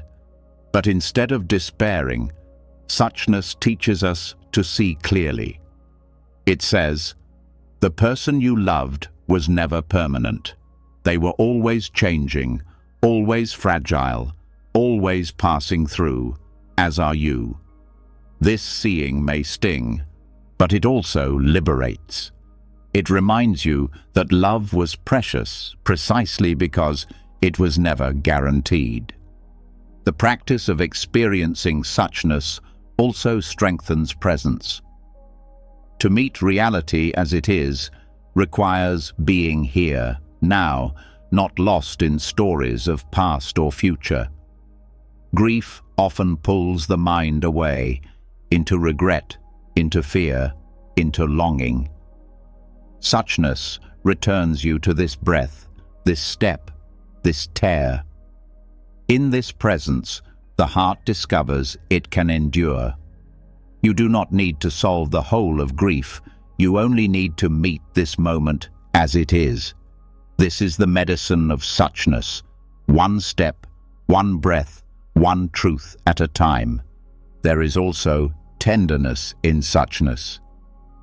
To meet reality without adornment is to meet it with honesty, and honesty softens the heart.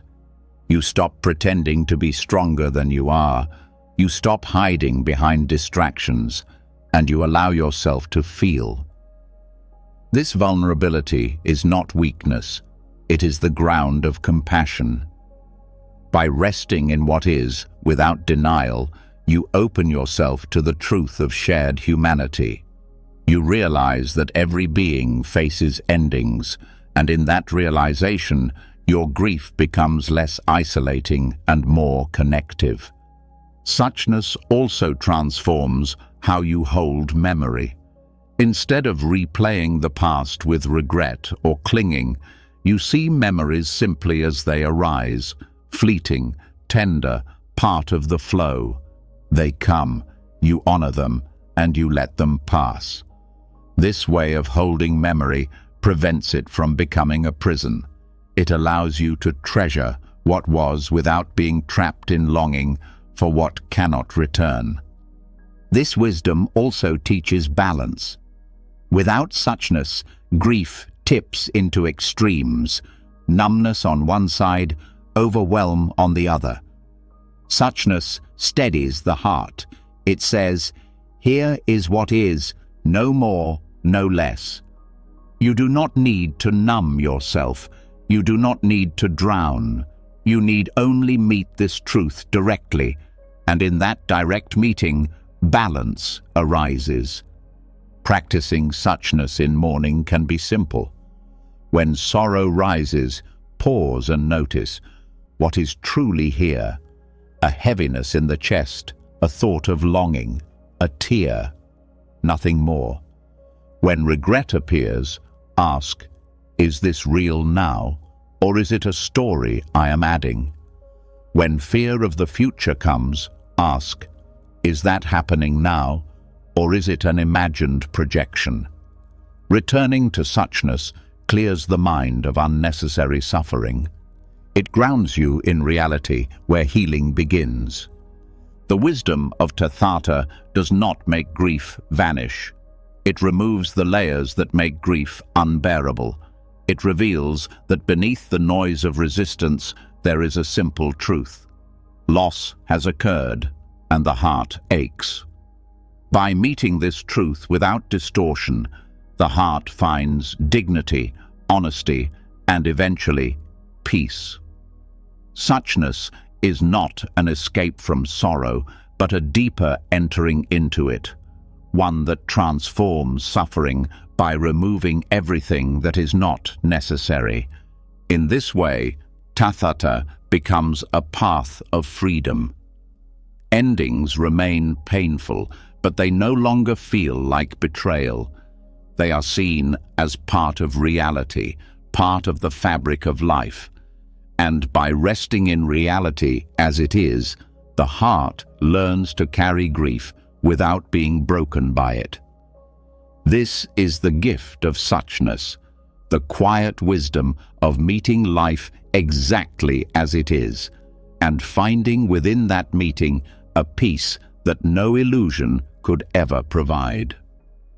Suchness shows us that suffering grows heavier when we resist reality, and lighter when we allow ourselves to meet it just as it is. In that honesty, loss no longer feels like punishment, but part of the fabric of life itself. Yet there is another dimension of healing, one that feels almost paradoxical when the heart is heavy. Alongside grief, there can also be joy, not the shallow kind that denies sorrow, but a deeper joy that arises from gratitude, memory, and the recognition of beauty even within endings. In Buddhism, this quality is called mudita, sympathetic joy, and it has the power to sit side by side with sadness. It allows you not only to mourn what is gone, but to celebrate what was given, to find light even in the shadow of loss. This joy is not forced happiness. It is not telling yourself to cheer up or pretending everything is fine. It is a quiet recognition of goodness, even when the heart aches. For example, when you recall a moment with someone who has passed, sorrow may rise because that moment will not return. But joy can also rise because it happened at all. Mudita rests in that space. A smile through tears, a warmth in the chest, even as it aches. This coexistence does not diminish grief, it balances it. When practiced in mourning, sympathetic joy reframes memory. Instead of being trapped in longing for what is gone, you shift toward appreciation for what was shared. You remember the laughter, the lessons, the simple moments, and you feel glad they occurred. This gladness does not erase sorrow, but softens its sharp edges. It reminds you that loss exists only because there was once connection, and connection itself is a gift worth celebrating. Joy also provides strength.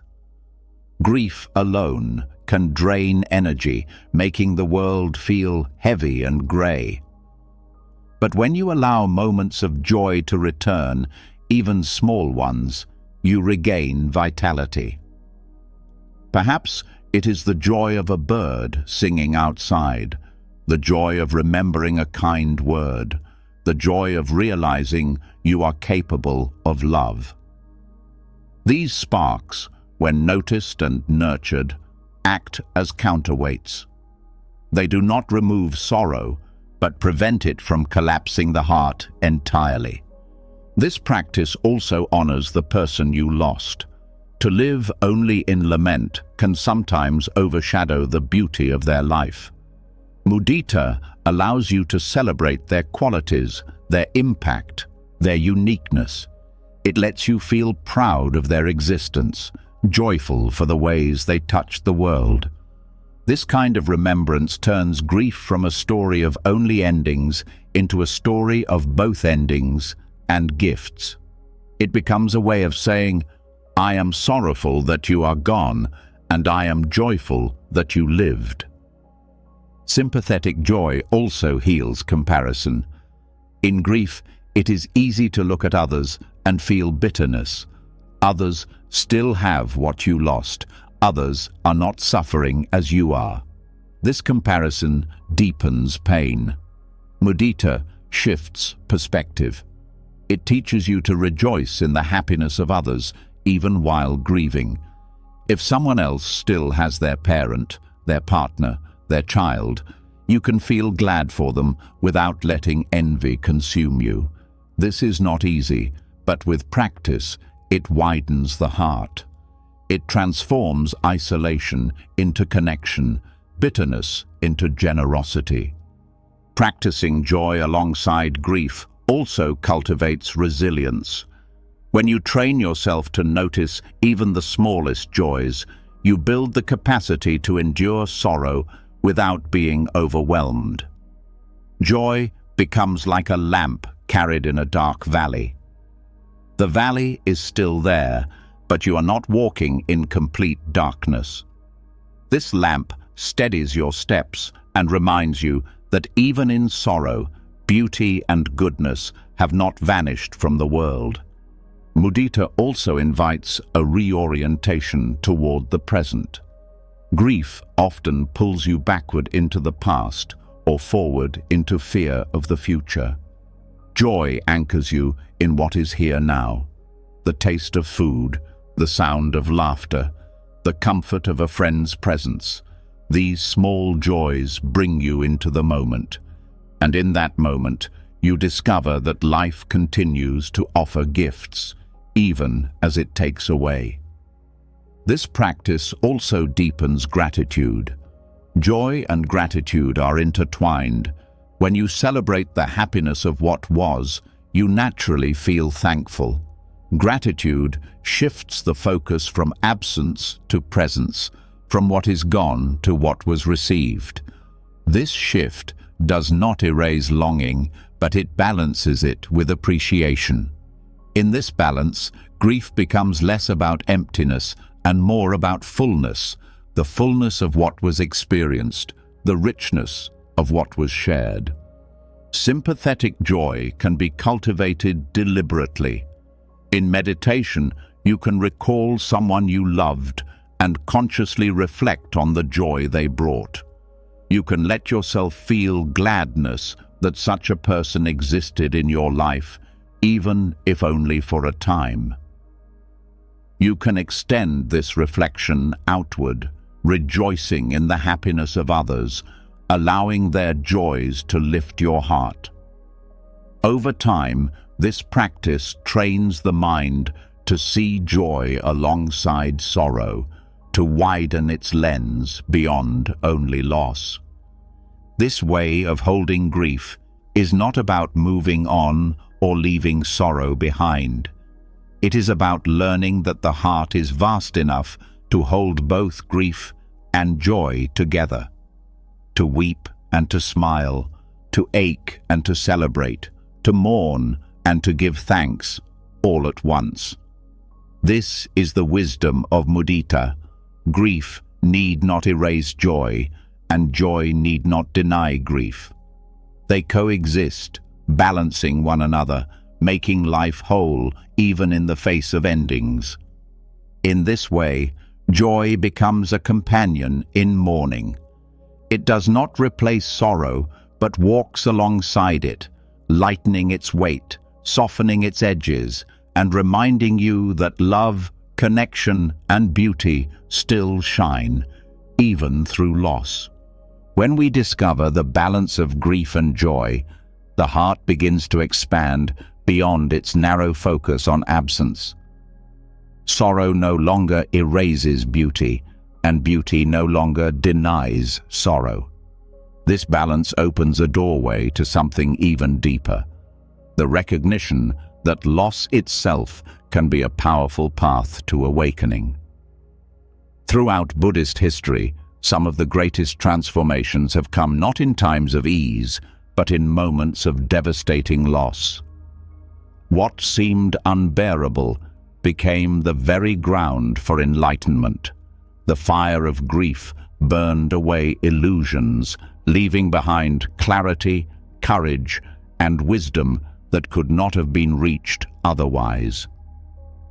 Loss strips life of its comforts and securities. It removes the illusions of permanence, of control, of identity built on fragile foundations. For most, this stripping feels like cruelty, yet for those who allow it to teach, it becomes revelation.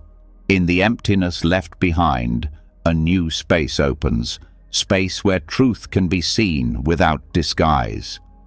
Many Buddhist masters have walked this path, turning personal devastation into the spark of awakening.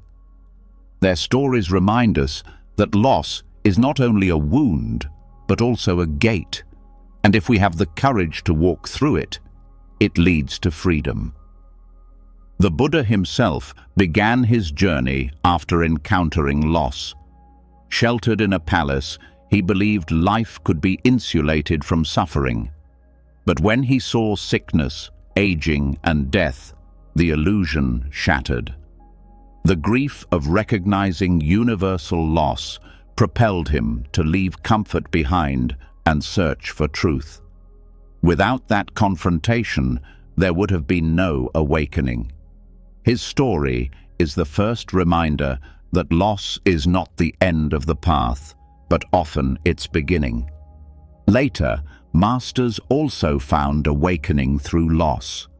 Some lost families to war or famine, others lost health, others lost status or security. In each case, what had been taken revealed something greater. Stripped of attachments, they discovered what cannot be taken. Freed from illusions, they saw what remains when everything else falls away. These stories are not about denying pain. They are about letting pain do its work, burning through the false so the real can be revealed. For practitioners today, this teaching is both challenging and comforting. It challenges us to see grief not only as something to survive, but as a teacher we cannot find elsewhere. It comforts us by reminding us that our deepest pain is not meaningless. It can be the very path to wisdom if we are willing to walk with it. Loss, though harsh, is also sacred. It is the gate through which many before us have stepped into awakening. Loss as a gate to awakening shows us that grief can tear open illusions and reveal truths about impermanence, attachment, and the fragile nature of life. Yet even with these insights, the human heart drifts easily into forgetfulness.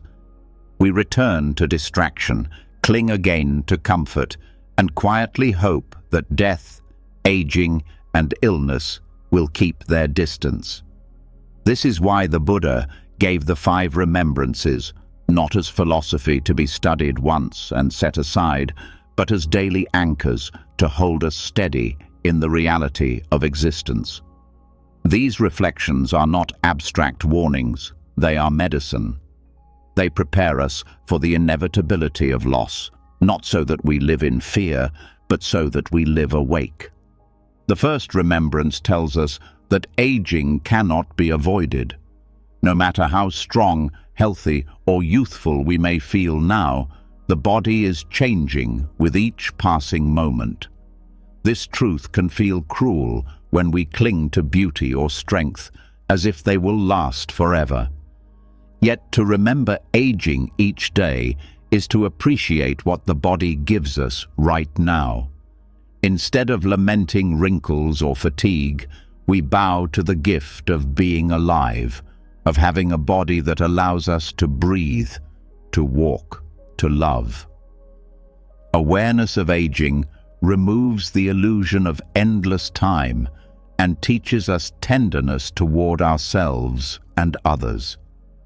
When we see age in a loved one, we no longer see it as loss, but as a reminder of their precious presence in this fleeting moment. The second remembrance brings us face to face with illness. No matter how carefully we eat, how much we exercise, how many precautions we take, illness remains part of the human condition. The body is vulnerable. It cannot be made invincible. This is not meant to make us despair, but to shift our relationship to health. When health is present, we treasure it fully. When illness comes, we meet it with less shock and more compassion. Reflecting on illness daily builds resilience.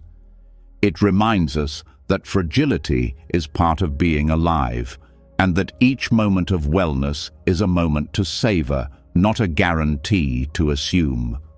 The third remembrance is death itself. No matter how much we resist, death will come. Its time is unknown, but its certainty is absolute. For many, this thought creates dread, but the Buddha taught it as a source of clarity.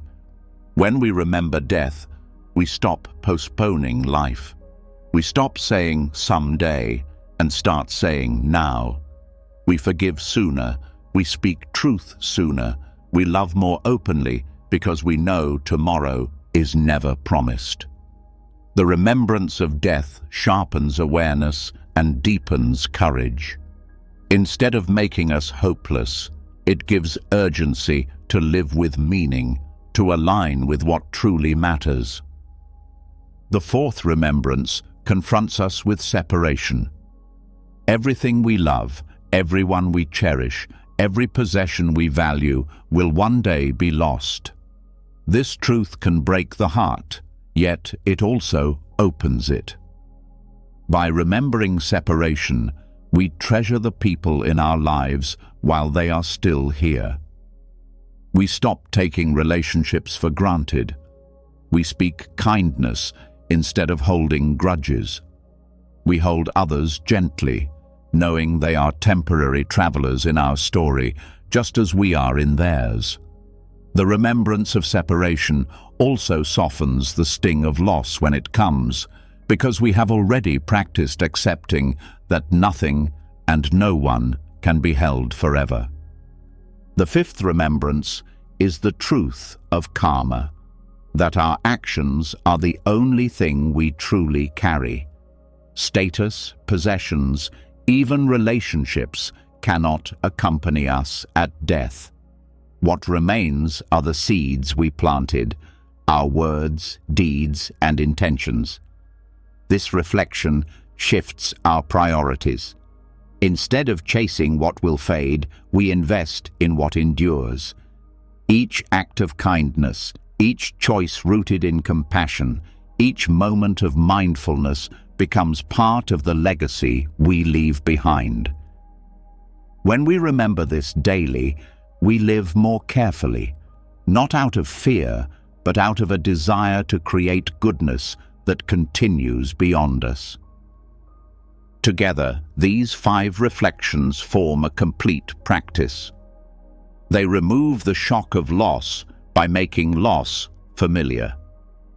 They replace denial with readiness, fear with clarity, and forgetfulness with wisdom. To live with these anchors is to walk with reality instead of resisting it. It is to normalize what is often treated as taboo, aging, illness, death, separation, and to prepare the heart to meet them with steadiness. By holding the 5 remembrances daily, life becomes more vivid. You love more deeply because you know love is fragile. You forgive more quickly because you know time is short. You live more intentionally because you know actions endure. And when grief arrives, as it always will, you are not unprepared. You can say, yes, this too is part of life. I have practiced for this. The sorrow remains, but it no longer feels like a cruel anomaly. It feels like the continuation of truths you have already embraced. This is the power of the 5 remembrances. They are not meant to frighten, but to awaken. They steady us in the face of inevitable loss and remind us that the way to live fully is not to deny death, but to carry its truth gently in our hearts every day. In this way, when endings come, they do not only bring grief, they also bring clarity, courage, and peace. The 5 remembrances steady us by teaching that aging, illness, death, separation, and karma are not intrusions, but the natural order of existence. By holding them daily, we learn to face loss with less shock and more clarity. Yet even with this preparation, grief can still feel unbearable when it arrives. Knowing that suffering is universal does not erase the weight of carrying it. This is why the Buddha also emphasized the power of community, the sangha. For while the path requires individual practice, healing is not meant to be walked in isolation. Sorrow softens and transforms when it is shared, when it is witnessed by others who also carry the truths of impermanence. Sangha is more than a gathering of practitioners. It is a living field of support where grief can be surrendered. In the presence of others committed to compassion and wisdom, the heart finds space to breathe again. Alone, loss can echo endlessly inside the mind, amplifying pain. Within the sangha, the same grief is held by many hearts, its weight distributed, its sharpness softened by collective presence. In this shared holding, sorrow is not erased, but transformed into connection, into the recognition that no one suffers alone. When you bring grief into the sangha, you step into a circle where silence, listening, and compassion replace judgment or pressure to heal quickly. You are allowed to be broken without explanation. The tears are not asked to stop. The silence is not demanded to be filled. Instead, others simply remain with you, their presence reminding you that your pain is not too much, not unworthy, not forgotten. In this way, the sangha becomes not only a support system, but a mirror of the universal truth. Suffering is shared, and so is healing. This collective presence also awakens strength. Alone, grief can convince you that you are powerless, that you cannot endure. But in community, you witness others who have faced their own losses and continued walking the path. Their resilience becomes a reminder of your own potential. Their stories, their silence, their simple presence show you that grief can be carried not by denying it, but by leaning into the support of others. And as you receive their strength, you also begin to offer your own. The healing power of the sangha lies in its reciprocity. You come into it with sorrow, and it holds you. Over time, you find that your own grief makes you more tender toward others, more capable of holding their sorrow when they need it. What you once carried alone becomes part of a shared fabric of compassion. In this fabric, no thread is separate. The tears of one member strengthen the understanding of another. The resilience of one gives courage to the rest. In this interwoven support, grief is no longer an isolating prison, but a collective journey toward transformation. To surrender grief to the Sangha is to trust that your pain can be carried not only by you, but by the larger body of compassion. It is to rest in the truth that healing is not a solitary achievement, but a shared unfolding. In the embrace of community, loss becomes not only something to endure, but something that connects, softens, and ultimately transforms. This is the gift of the Sangha, a living reminder that in sorrow, as in practice, we walk together. Loss will always touch our lives, but Buddhism shows us it does not have to break us. Through the wisdom of impermanence, we learn to let go gently. Through the emptiness of ownership, we discover freedom from clinging. Through karmic interdependence, we see that every life and every loss ripples meaningfully into the world. The middle way teaches us balance. Silence teaches us to listen deeply. Metta teaches us to transform love into boundlessness. And community teaches us we are never alone. Even in grief, there are gateways to awakening, moments that strip away illusion and reveal what truly matters. As you let these teachings rest in your heart tonight, may you feel lighter, softer, and more at peace. Grief may not vanish, but it no longer needs to define you. You carry forward compassion, clarity, and courage, the seeds of healing planted in every teaching the Buddha left behind. Now, I'd love to hear from you. What teaching in this journey spoke to your heart the most? Share your reflections in the comments. I read every one, and your words may bring comfort to someone else walking their own path through loss. And if you found peace or strength in this video, don't forget to subscribe and tap the bell so you'll be guided through more wisdom like this. Together, we'll keep learning, healing, and walking the path of compassion.